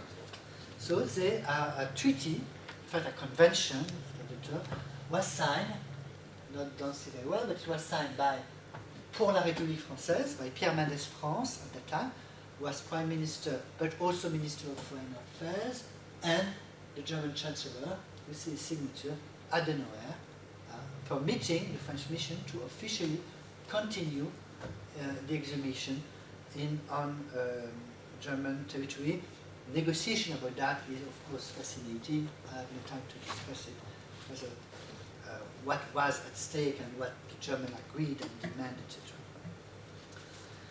etc. Soviet authorities in Lisbon were very helpful, so no problem with the Soviet for the French to exhume on the Soviet zone of occupation, only till the 17th of June 1953, that was the date of the uprising in East Berlin. Very serious.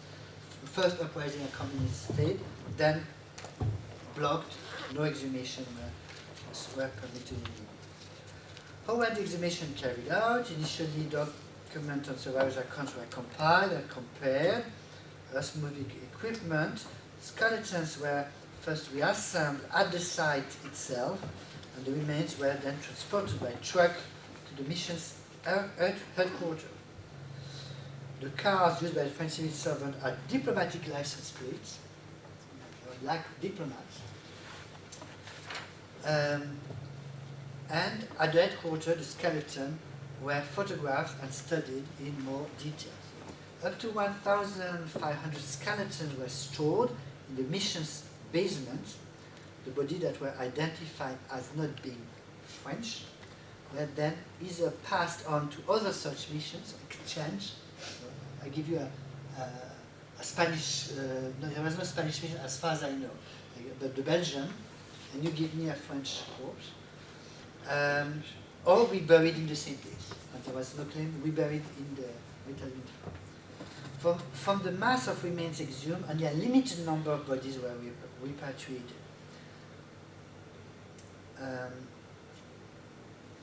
I have statistics, etc., but I will not give them. So this is a French carré in Weingen.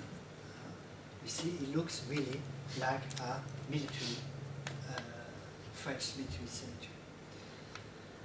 Bergen-Belsen, we've seen a picture. This was the site. It's written in English, you know. It's an exception because for 12 to 40,000 dead bodies, corpses, were found, and you know we know that up to 10,000 died after the liberation. The only place where you had is masses and masses of corpses to be dealt with. So you have sometimes the search for one corpse buried along the road, you know, someone who died in the death marches. You identify the death marches where the concentration were evacuated. The death marches. Along the road, so the deportees had to walk in winter, and it was a very deadly walk. So they were just shot sometimes, or they died on the road, and they were buried most of the time by the local inhabitants, you know, on the side of the road. So sometimes they had to exhume 10,000 corpses, like in Dachau, or in fact a subsidiary of Dachau called Allach. Bergen-Belsen, case of mass exhumation. In fact, there were no exhumation which took place in Bergen-Belsen, I wrote extensively on that. You had a massive fight over the corpses in Bergen-Belsen.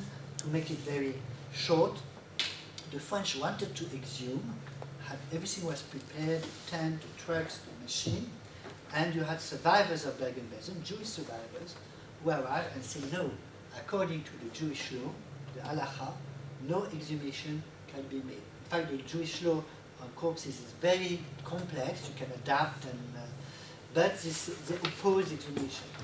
So it led to a 11 years confrontation between the French state, the French rabbis, the French resistance fighters, and families of deportees on one side, and the German government and representative of World Jewry, so World Jewish Congress, at that time it was in the United States, on the other side.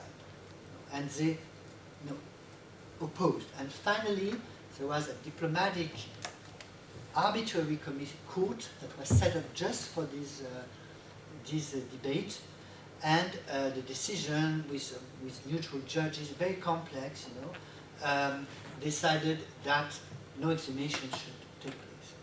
It's interesting, this confrontation of memory. Bergen-Belsen again.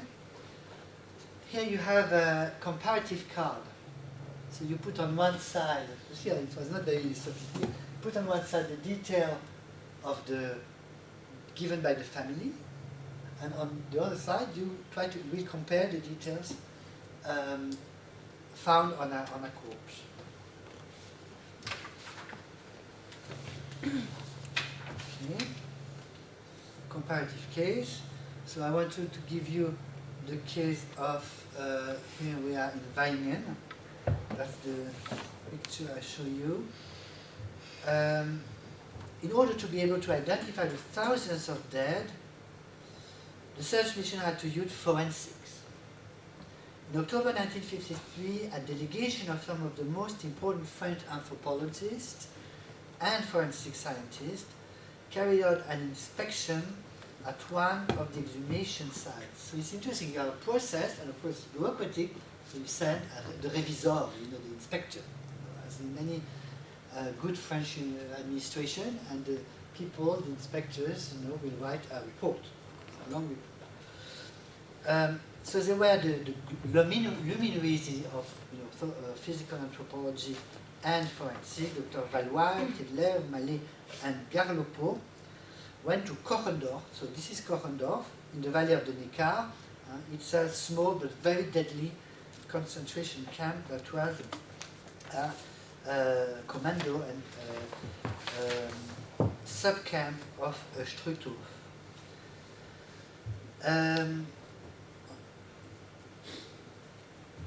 So no archives were available to the French mission for Kochendorf, so the bodies were identified solely using forms that had been completed by the families. They included identity photos of the deportee, a detailed description, and details of any distinctive features. Most of the time they were fracture, bone fracture, dental details. The doctors reported that at Kochendorf the ground was first surveyed in great detail in order to accurately mark out the limits of the grave. Siliceous clay had not yet entered into the bone structure, and so the remains were well preserved. Technicians, the people who manipulated the corpses, and the forensic doctors, they were German. Interesting. So they were employees of the mission. They used archaeological methods to remove the earth with a tool, with a brush, so that it slowly revealed the bones. So it's archaeology, you don't move the bones. Each skeleton had to be reassembled. A specialized German doctor, whose name was not specified in the report, I need to further inquire, was in charge of this job in order to determine the history of each body and the age of the time of death. So was striking is that those doctors have been trained in Nazi Germany in racial anthropology, and they no doubt do the work for they're employed, paid by these French mission. Okay, so the pictures of Kochendorf, you see a number, it's really like archaeology.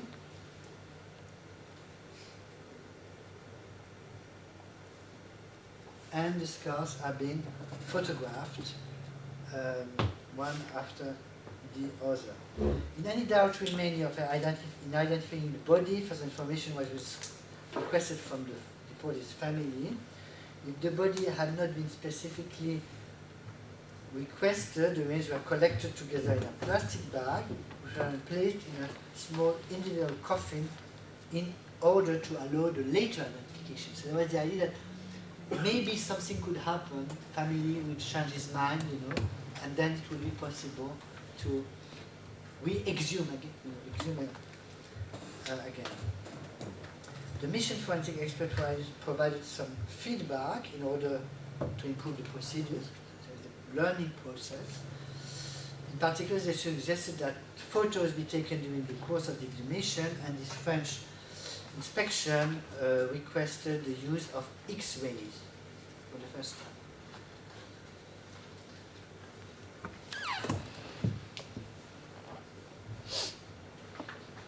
Statistics, official statistics. You see it was a massive enterprise. 7,000 identified as French or deportees from France, that's what I have had. 4,000 repatriated to France, and according to the reports, a high rate of identification, between 70 and 91%, depending on the grade. Short conclusion. The question of memory, representation, and historiography.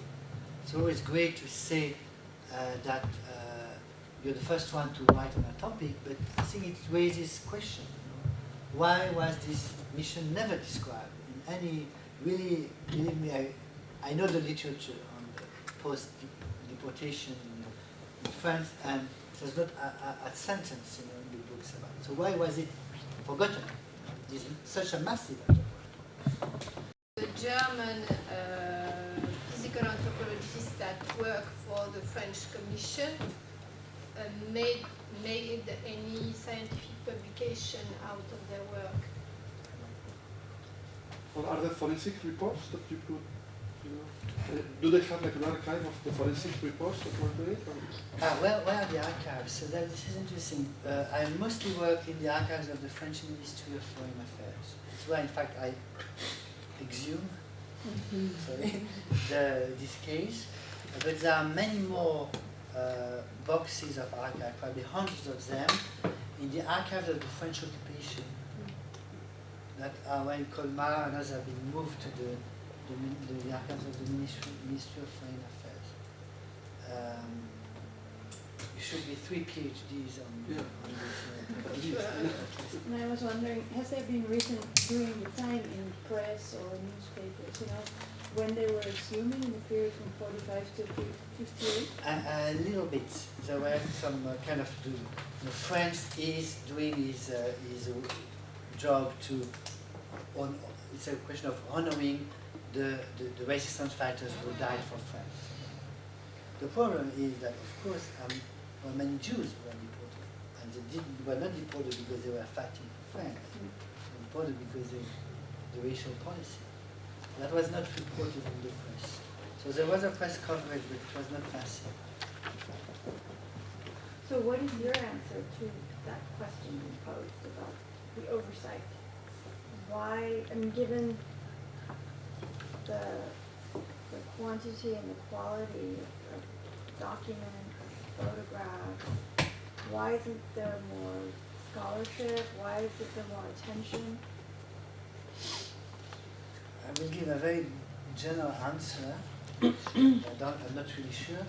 It's again, these memory studies, trauma studies, overlooking the materiality of the legacies of mass violence. And there is an uneasiness with the topic itself. I think that many scholars have been uncomfortable with a very physical object. that is with the corpses and the skeletons, and leaving that for hard sciences or physical anthropology, and not being sure how to. And the body studies are young, so I can understand the PhD students beginning a PhD in body studies having to choose between studying 3 years cadavers and studying 3 years the reshaping of models, where you choose physical surgery and not to work in a mortuary. But still, what is interesting is that there is no work either on the other national commissions. Jean-Marc was saying that there was a trade between, oh, I found an English one, could you give me back a French one? There is a book about the Danish Commission. Book I cannot read because it's in English. One thing we can tell you is that there was no Spanish commission, and they were not interested whatsoever in what happened to the Republic. Yeah, of course. But I wonder how many corpses of a Spanish Republican. That would be interesting. Are Because buried as French. I went through all the forms filled by a family for Bergen-Belsen. I did not find any Spanish, but Bergen-Belsen was not a big destination of deportation for Spanish Republicans. And I sent more to Dachau, Buchenwald, Mauthausen. But for sure, they would go. It's interesting because they were immigrants. They were, most of them, the people who were in the Retirada, were interned by the French in Gurs, in the camp. Then they were freed, and then they went into the resistance. And we know that in the southwest of France, the resistance was almost entirely Spanish. We know that. And were deported massively. And but it was not made specific. We will also repatriate the corpses of Spanish or Polish Jews in the communist resistance. So it's an appropriation by the states of corpses that, because they were deported from France, were not in some way French corpses. Going back to this question of the visibility that you raised, well, lack of visibility, I find it very intriguing because you said in the abstract of your paper that this was a state initiative, I mean a state enterprise, and they were at the state's expense. So I guess that the state invested lots of money, and only for the aim of renationalizing the corpse. It will, I think it should have been interested in giving publicity to all these efforts that the state devoted for many years. How much did it cost, and why did the state did not give publicity to its own acts? It's very unusual. So the costs were from 1954-5 on were covered by Germany. It was in the treaty. They asked the German to cover the costs. French initiative, you see, the myth of the resistance in the post-war era was absolutely enormous. But it was not only a myth, you had the leaders. To make a career, you needed to prove your credentials in the resistance. You were the figure of the French parliament elected, it was elected in 1945 only because they had to wait for the return of the French who had been deported to Germany. More than 3/4 of all the MPs have been in the resistance. Not later. Later you had the old elite coming back, the old guard coming back. So I think it was seen as absolutely normal that the state should take care of this. The state embodied the resistance, even if we know it's not true because the French state collaborated. I think we should move to Elisabeth. I mean, we have half an hour. Oh, good! Yeah. Don't No, fail I that won't we are take pushing half you an to the hour. corner. No, no. And then we can take the I discussion. prefer to have time for discussion than to. Well, I'm going to give you a brief overview on my research going on the what is happening with the remains of the people who died in the Gulag. So just to give you a brief overview, the system of labor camp existed in Soviet Union from 1917 to the end of the USSR in various forms in its complex history with various amounts of prisoners depending on the time, and we have this false image of the camps, labor camps being somewhere in Siberia far away. It is partially true. You have actually a big network of camps in Siberia, but the camps were the cities and the people. So mainly for each settlement you have a town. And the biggest place of imprisonments were the occidental part of the former Soviet Union, as you can see on this map. And for every labor camp you had a cemetery. The figures we have now are roughly giving 17 millions of prisoners, and out of them 2 millions of people not returning. So on each of these green spots you have a little part of these 2 millions of people.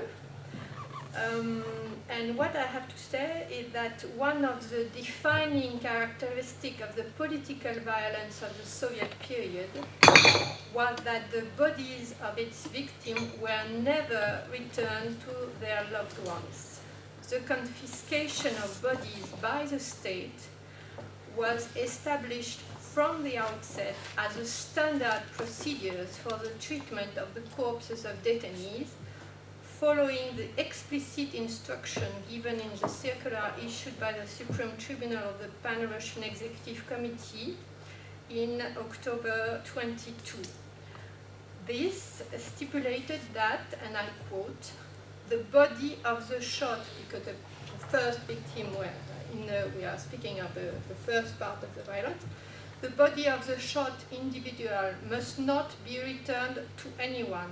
It will be buried without any formality or ritual, dressed in the clothes worn when shot, on the site of the execution of the sentence, or in any other available places, in such a way, I underline, in such a way as to leave no traces of burial. End of quote, or alternatively, it will be sent to the mortuary for incineration. It's a circular of 22. These provisions were progressively applied to all places where deaths occurred, that means in prisons, in camps, and in military hospitals, irrespective of how prisoner died. Not just for executions, but also for deaths caused by homicide, accident, or illness. It was therefore the Soviet state, and more specifically the various administrative departments of the camp, placed under the direct and sole authority of the state security organs, which had the job of dealing with the prisoners' bodies and systematically ensuring that they left no trace. This explicitly stated desire of the part of the state not to hand back bodies may be seen to fit in a number of ways into the logic of corrective re-education of deviant mind by means of deportation and forced labor.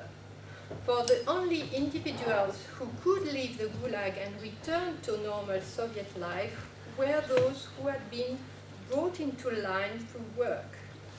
The corpses of those who had failed to do so were thus logically and unceremoniously disposed of by the state through burial, immersion in water, cremation, or simply being abandoned in remote area. And I'm going to show you some of the drawings that have been made by a former Gulag guard. They have been partially published in England in 2010, and I'm preparing a scientific publication with comments and explanation about these drawings that are showing the way corpses have been dealt with. So they are thrown in pits. Here they are. It's a specificity of the Siberian part of the Gulag. They are thrown in a big hole that is dug with explosives. Because in the Siberian part, you can't dig the earth, it's too hard. So you have to... non, tout le temps, c'est le permafrost en fait.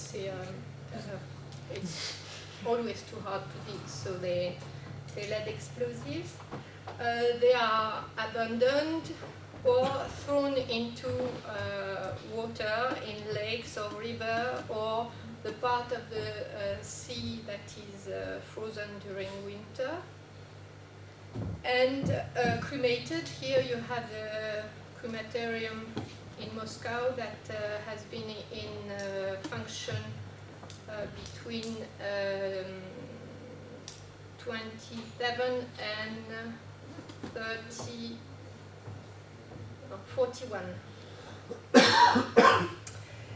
And the fact who stubbornly refused to go away, and it is impossible to ignore the skeletons hidden away for so long that are now reappearing. Because it is one of the processes that Russia nowadays has to face, is the reappearance of these human remains. The reappearance of human remains can occur by chance due to a variety of factors, whether climatic, forest fires, flood, drought, or geological, landslide, soil erosion in nature. It can also be the result of building works such as road widening, the construction of new buildings, or excavation beneath existing buildings to create car parks. Accidental and unexpected discovery are just as likely to occur out in the countryside as they are on the outskirts of the urban area or in the middle of cities. And I have put you an example of whose foundings in the center of Moscow in 2007, and another it's in Vladivostok, where they were widening a road, and they happened to find some of these human remains. So the problem of identifying these bodies is the main stumbling block encountered by all procedures of exhumation and reburial in Russia. For while the archives of the state security organs meticulously document the details of the trial and the sentencing processes, they say absolutely nothing about the locations and the technique used to dispose of the body of the executed prisoners. Although exhumation frequently do provide indications as to the historical context of their death, allowing a date to be assigned to the later, they only very rarely result in skeletons being identified. So here we are in a very common configuration when when you have findings and further exhumation, you never have any identification. The treatment of human remains following their exhumation and the legal status assigned to them as individuals pose a new set of legal and political problems of a particularly thorny nature. It is by no means rare, then, for remainings from the Gulag mass grave to be reburied outside any legal framework. The coroner in question having either refused to open an inquest, thus avoiding having to make a decision regarding the legal status of the bones, or ruled that the human remains which had been discovered are, and I quote, archaeological artifacts without any commercial value, and hence without national historical value, thereby absolving the state of any responsibility for them and allowing those who found them to do with them as they please. The reappearance of human remains several decades after the disappearance then poses Russian society with a series of complex and entirely new questions. These reappearances thus have a retrospective effect, forcing society to look back upon the long years during which it had lived alongside these skeletons across its territory. It is therefore opposite in this context to examine the symbolic and social mechanism which have legitimized such a long presence absence of human remains on such a massive scale, and have made it possible to draw a veil of silence over this lengthy period spent in the company of countless mass graves. In this respect, whole section of the social history of USSR have yet to be written. You have, for example, a lot of work in urban history, and almost none of them are dealing with the fact that you have a cemetery inside the cities, because some of the camps were closely linked to the building of the industrial complex, and therefore were literally fixed together with the expansion of the industrial part of the big cities. And therefore you have a cemetery either inside or close to the industrial sites, and you have no mention of it.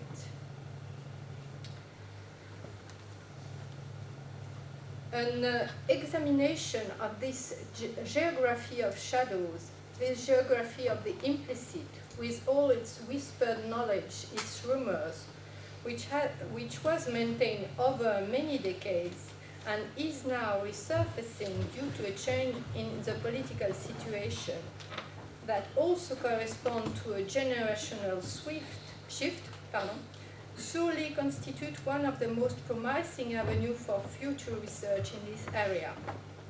In an academic context, a true sociology of denial, which Stanley Cohen has started to explore, stand to gain much from paying close attention to the way in which multiple avoidance strategies, in particular those of a linguistic nature, have been deployed by and subsequently become ingrained within Russian society. Because when you're working on some local camps, what you realize is that everybody knows, and that these places of mass burial have remained untouched, as if the urban pressure was going around them without never mentioning the existence of the place, and that people found various linguistic strategies to avoid mentioning what it is. Saying there, for example, there meaning there, and everybody knows what there means, and if you don't know, you don't understand why they don't want to go there. Because there means anywhere for you. And you have also a very interesting avoidance of some practices. For example, you can come across or walk, but it's not very, well, you can't stop. You can't picnic, for example. And these places have become very beautiful and protected places because trees are growing and grass, and very often in the middle or very close of urban places. So you can go and have a walk, but people that are stopping and having picnics are considered with shocked because everybody knows what is there. So it's a way to avoid and maintain the place for what it is, that is a cemetery.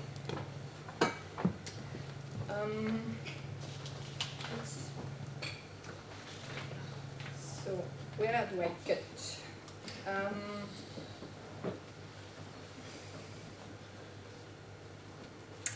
Looking forward from these reappearances, meanwhile, it is equally important to study the agendas lying behind. On the one hand, the negotiation over the legal status of human remains and consequently their ultimate fate, and on the other, the actual practice of reburial. For the extremely prominent position that religious elements are now coming to occupy in nowadays Russia, both in the rituals being performed and the memorials being erected, along with political and ideological interests, with the progressive growth of nationalist agenda in many territories born out of the disintegration of the USSR, forces us to consider, following on from the pioneering work of Catherine Verdery, the political and religious life of human remains, and to embark upon a true social anthropology of the practices of reburial in post-Soviet spaces.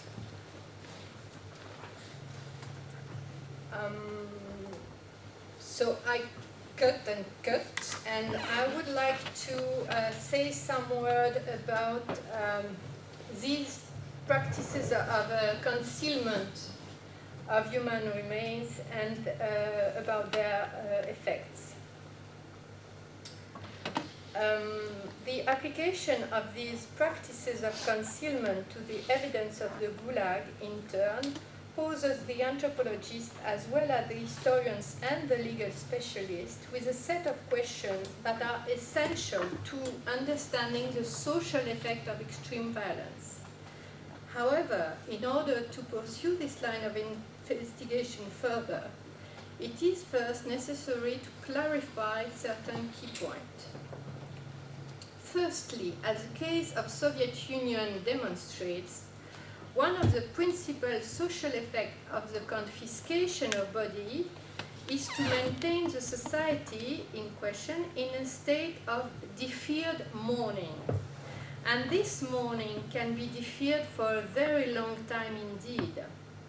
For it is still practically impossible for the descendant of the 2 million who died in the Gulag, some perished in the 30s, to know the date of their loved one's death, the conditions under which these deaths occurred, and the place of their burial, despite the fact that they died inside a state institution. We are not speaking about raw violence somewhere in the world. These people have died inside a state institution, and there is no precise documentation on the moment, the cause, and the place of the death. The victims of this mass violence are, in this respect, comparable to the disappeared of the Latin American dictatorships. It is also important to remember that the key feature of the crime of disappearance, characterized by the absence of a body, as opposed to that of homicide, where the corpse is the first piece of evidence pointing to the crime, is that this particular crime continues for as long as the victim remains undiscovered.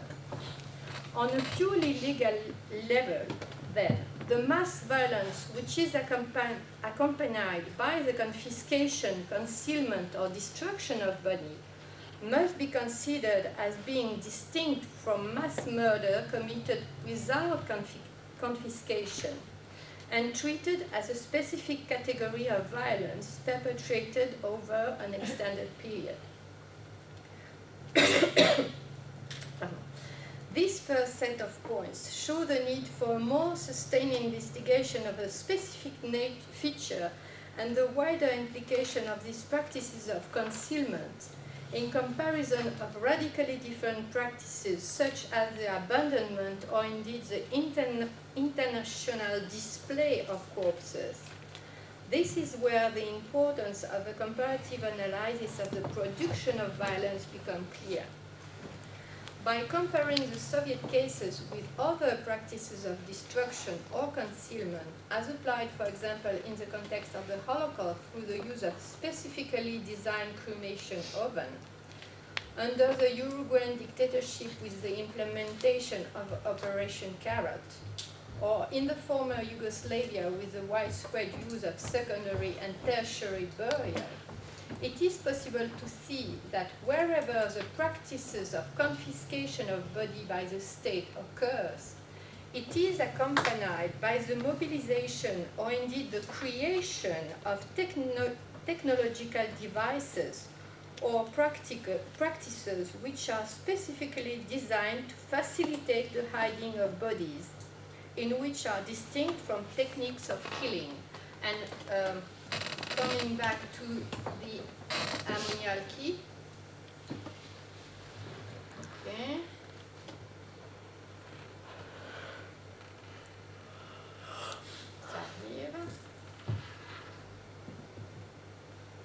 Voilà.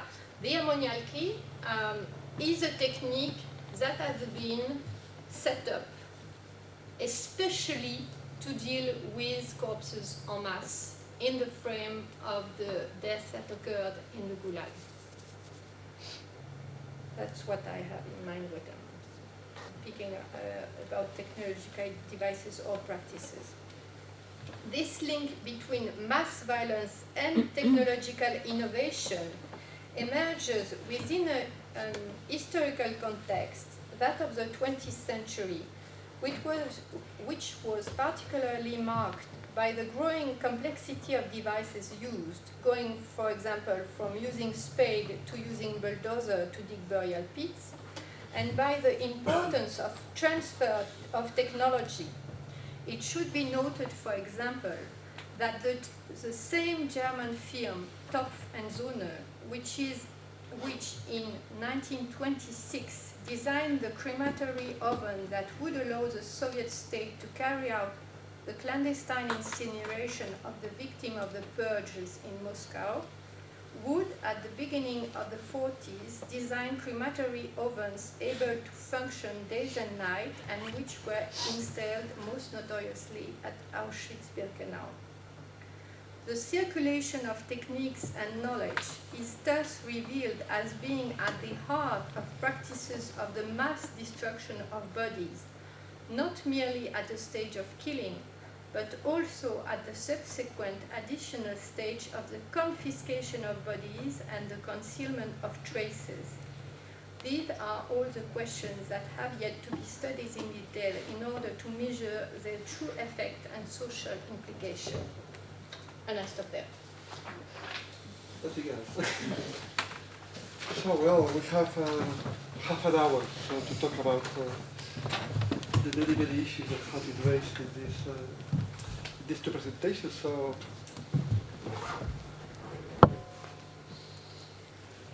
I'll start myself. It's a question for Elisabeth, because we just connected also with something that Jean-Marc said before regarding the nationalization of the renationalization of the concept, because I think the double description of corpses and nations extremely important area of tension, and in this case we were talking about how bodies of non-French have been assumed into French resistance. So they have been kind of nationalized, almost legally nationalized. No? And in your case, it's more or less the same. It's like, how could you imagine or envision the future Russia incorporating with the Soviet Union? But the thing is that when you talk about the Soviet Union, we are talking about very different cases. No? What happens with different republics? No? Because I think that each of them has to negotiate in a different way the way in which how to absorb these bodies as nationals or as what. It's very, very interesting. But also there is another question that I wanted to talk about, which is related to the Spanish case, because here bodies are being also renationalized. Like the question could be, is Spain able to absorb or reabsorb these bodies into a democratic state? Yes or no? And then, obviously we would like to think that yes, but there has been a lot of resistance to call these, true Spaniards, because they were accused of being enemies of the state, communist, foreigners, blah blah blah, when they were killed. But the thing is that this complicated dynamics between nationhood and corpses is further complicated in Spain with nationalism, which is more or less what I was asking you regarding the republics. For example, bodies which are being recovered in the Basque Country follow different rituals, basically nationalistic rituals which are not connected to the bodies which are exhumed in the south of Spain and Andalusia. And in Catalonia there haven't been many exhumations, but also the whole memorialization is very Catalonian, so to speak, in terms of nation building. So that's very interesting. And in Spain there's been another father, which I don't know if in Russia happens the same, another father, which is there has been a route from these bodies of people spread out through the country to the body of the perpetrator, so to speak. In Spain, in the last few years, the interest has gone from the mass graves, it still is the mass graves, but it has gone to the adequacy of the burial of Franco's body. So I was going to, in the sense that this work, these bodies that are being exhumed have been displaced. They are dislocated, they are out of place. So is Franco out of place?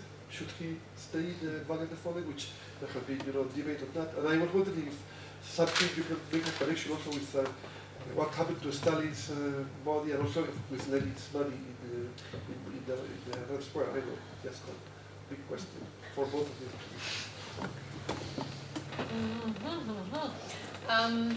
Well, the question of nationalization of human remains is interesting in the post-Soviet context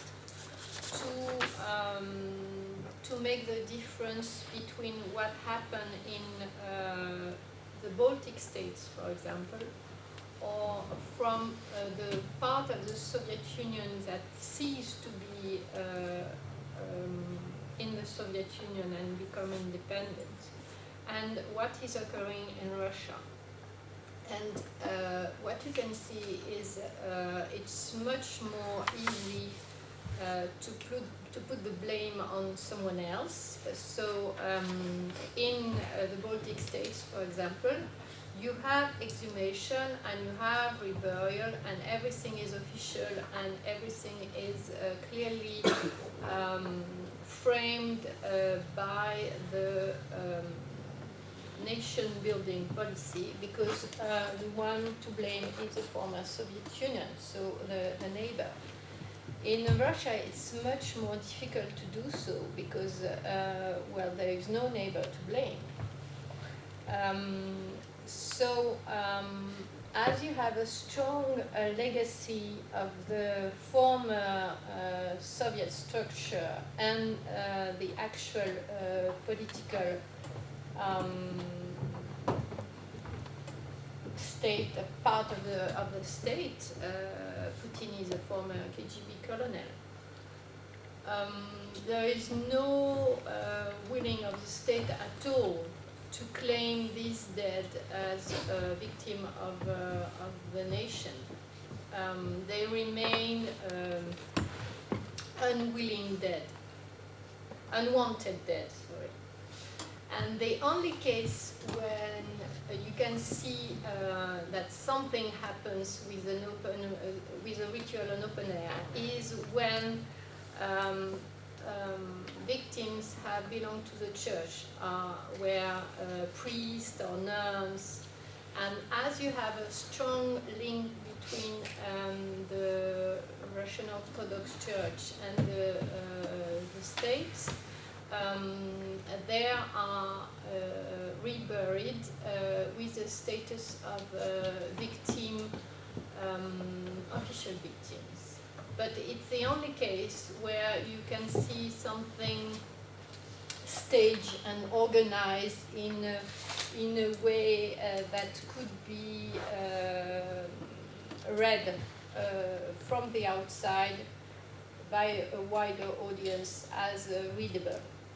Otherwise, it's always dealt with locally in a tricky game between the prosecutors, the local NGOs, and very often the local authorities that are taking on their shoulder the decision of what to do with these remains. Because when the prosecutor is not wanting to open a case at all, or when the prosecutor is saying that these bones are archaeological artifacts with no commercial value, that means that the state doesn't have to care about it.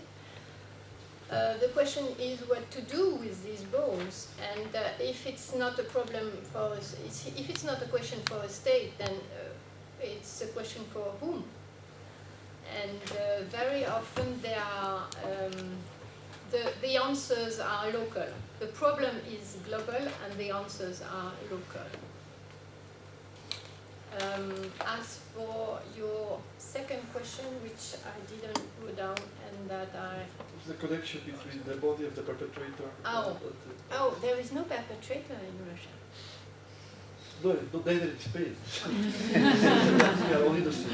No, I mean there hasn't been a single trial, and you have 2 million of victims and not a single perpetrator.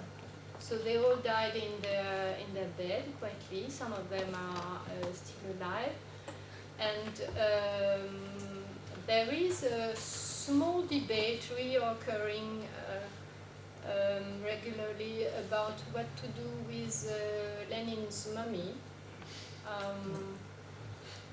But as far as I know, there is no debate at all about what to do with Stalin burial, as it has regained a legitimacy this last year. So the figure of Stalin has been seen during the 90s at the main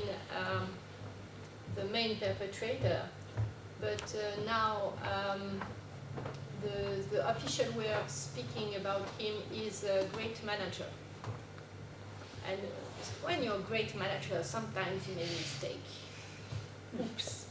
And among these oops, you have the way the political opposition has been dealt with. But there is no debate about what to do or what should do with the bodies of perpetrators, because they have been the way they have been dealt with is very normal. They have died and they have been buried, and everything has happened as it should. So there is no real concern or the only thing is Lenin, but as nobody has an answer, it remains a question. But for example, NGOs like Memorial, are they absolutely minoritary? I mean, they don't belong to a broader political culture which wants to kind of discuss these issues? No, unfortunately, they are not belong to a broad scene, and they are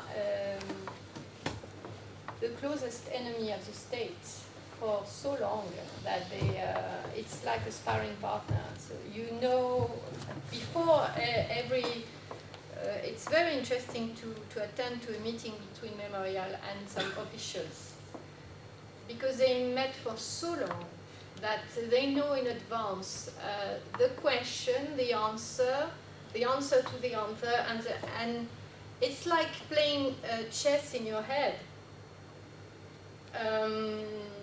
And they are completely in a weak position, politically, economically, and the problem of Memorial is that they're getting old.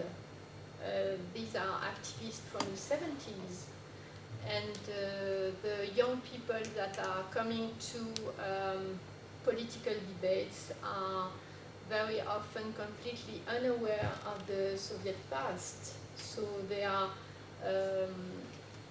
coming to a political debate because they want free internet, not because they are concerned with the problem of the human remains of the Gulag. So these two worlds are not the small political opposition among the young generation is not meeting the old traditional political. And these deaths are not of any use for anybody, except Memorial, but they are as numerous as we are in this room, maybe less.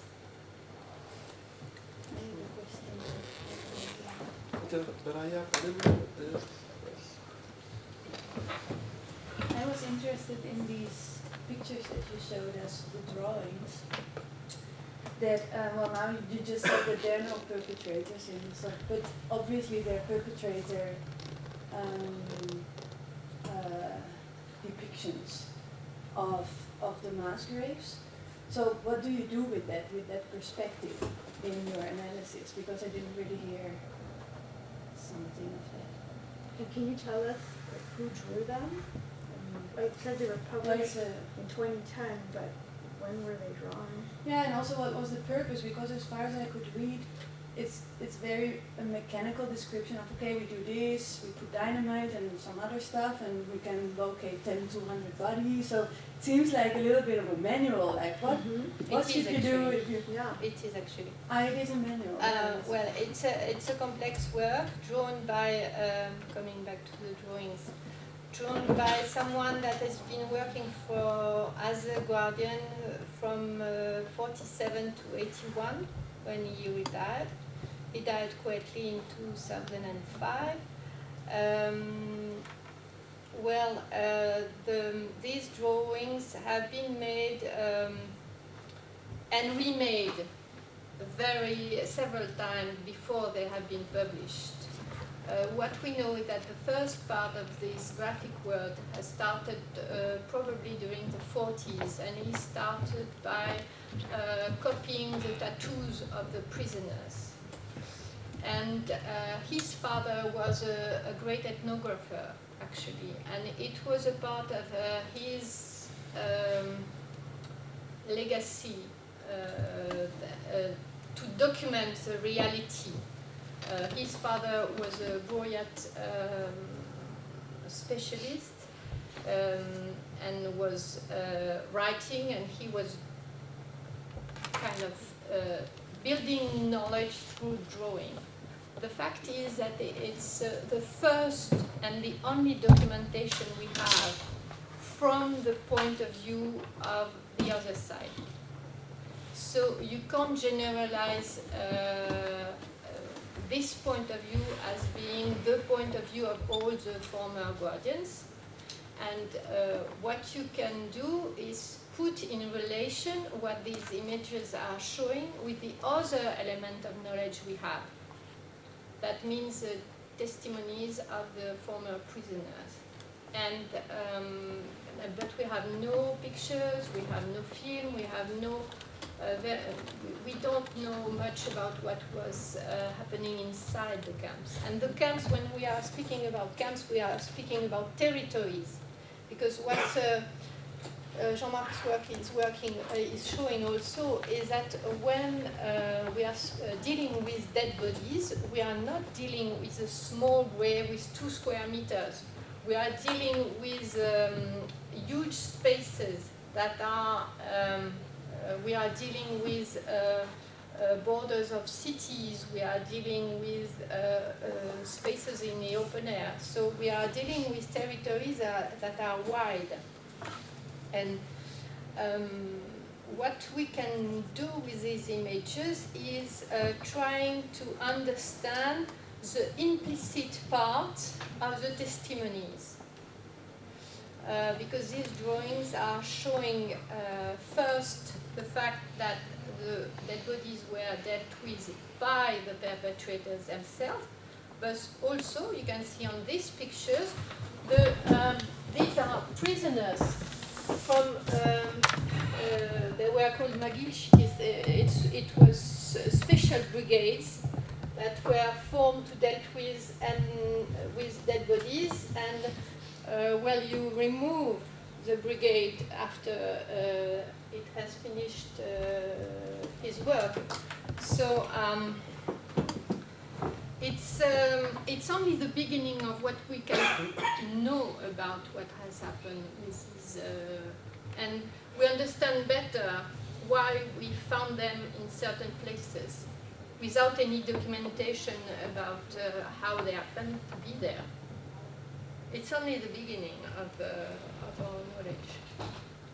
But does it, I mean, my question is a little bit like the photographs that we have from the concentration camps made by Nazi guards. That also gives you, it doesn't give you only information about the camp, but it also says something about the gaze. It has some kind of trace of the ideology of the perpetrator. So I was wondering if you were doing something also with that, and not just taking factual information from these drawings, but also knowing something about the ideology that is behind this type of mass violence. In fact, the book that we are going to publish is facsimile, facsimile of an album that he has done with his drawing. And you have the drawings, and you have some comments, and you have some further illustration. So it's a piece of work, really special. And we are. It should be published in October, 17th of October.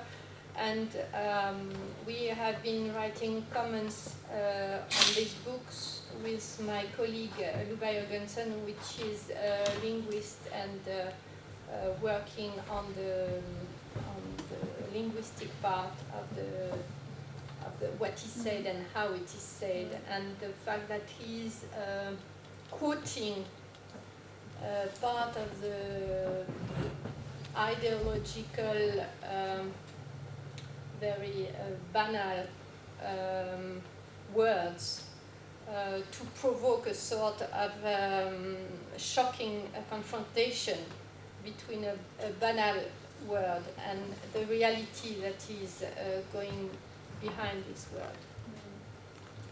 But there is going to be a lot of things said and written about this work because it has to be commented.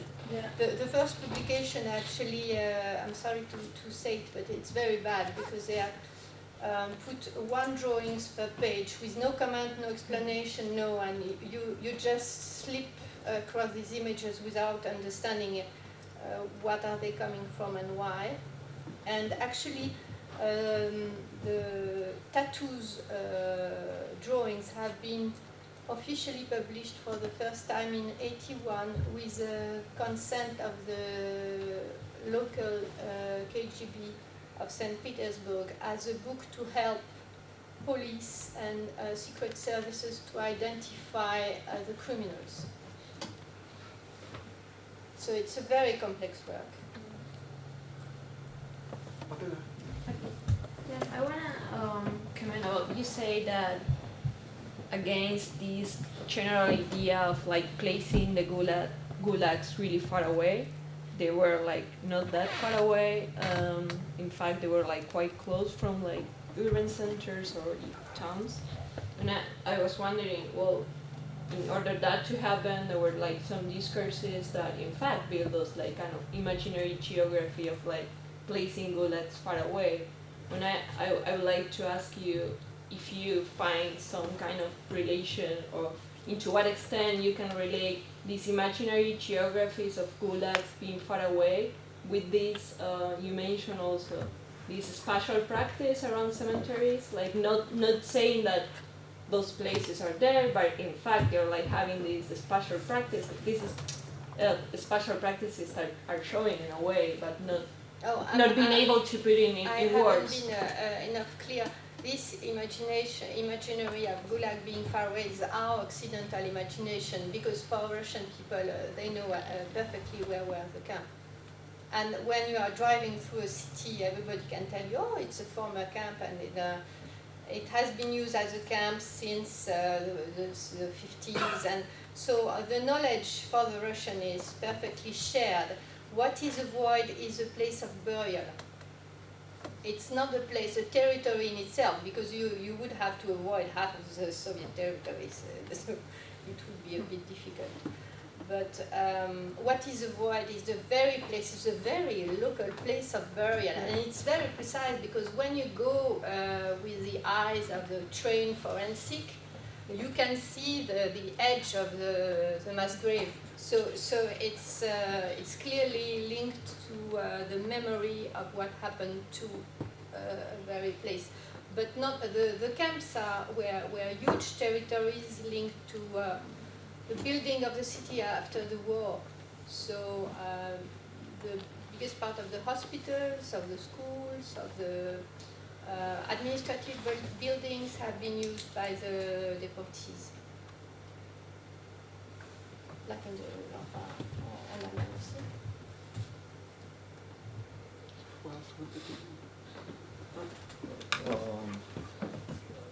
I am curious about, in the Soviet case, that there is no official doctrine about perpetrating anything. So the Russian state is innocent. These things just happen also. So what about the families of the victims? Are they claiming those bodies? Are they pursuing some political movements for reclaiming that dead? Or trying to writing a different version of history? Since the 50s, actually, you have a set of law of rehabilitation. And you have a legal procedure that exists that can, you can claim, make a claim to the state to recognize that there have been an error made on this person, that have been sued on purpose, and she is restored in her rights, and she gained the status of victim of the official denomination is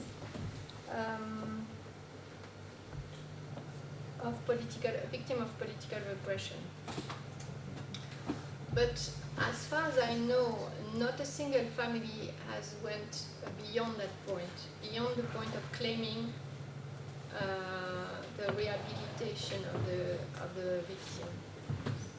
They are getting the status, getting a small funny amount of money, 60 euro or things like that, for going with the status. And this law exists since the Khrushchev period, and they have been modified, and until the year 2002 you could claim for reparation for moral prejudice. And the law has been modified, and now you can only claim a reparation for material prejudice. That means that, for example, if you are a child of someone that has been sentenced illegally to a camp and that died in the camp, that you are orphans of the because of the state, you don't have lost any material thing.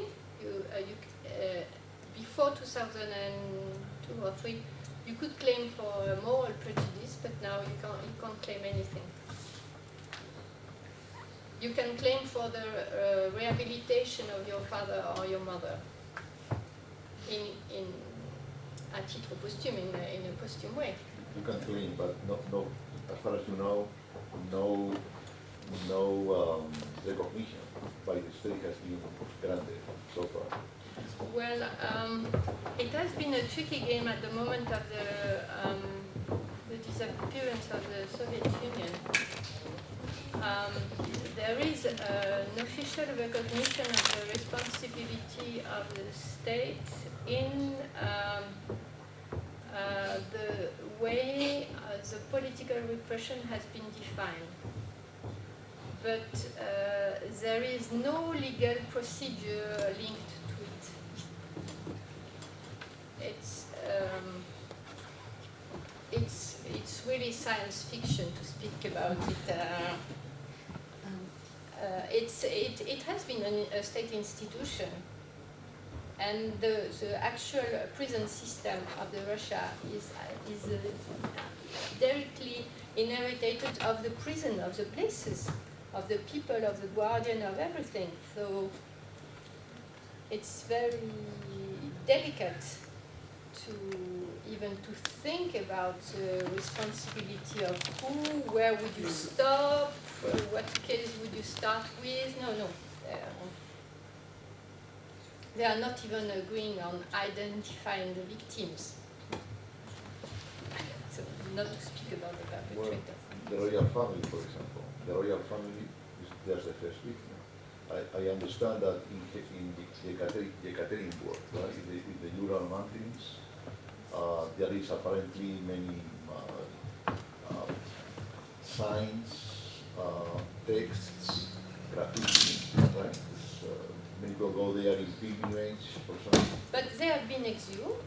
They have been reburied in St. Petersburg. They gained the status of not saint, but before saint you are Beatified. okay.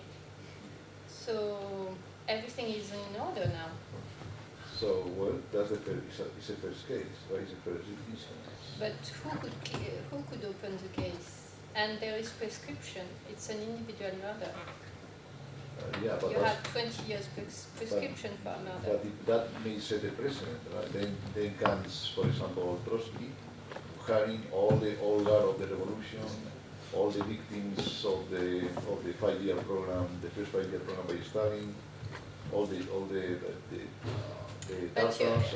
in a legal procedure, you have to prove the change of responsibility between the one who has given an order and the one who has executed the order and the victim. And it's very difficult to prove. And the basis on which, the legal basis on which this crime could be sued is only international criminal law, because these crimes are prescribed by the legal codex in Russia. So We have the same case here. I think it's a work for historians to put everything clear on so that all the information could be at least readable. But I don't think anybody will be ever sued in Russia for anything. I was not referring to the legal aspects. I was referring to the moral aspects. In Spain, for example, I mean, it would be just a victory. It's not difficult to say that Stalin's government killed Trotsky, for example. That would be a major acknowledgement. In Spain, we don't have the right wing victors. I mean, the right wing, the people who won the war, saying that was just a mistake. Not only a few people, but in Russia,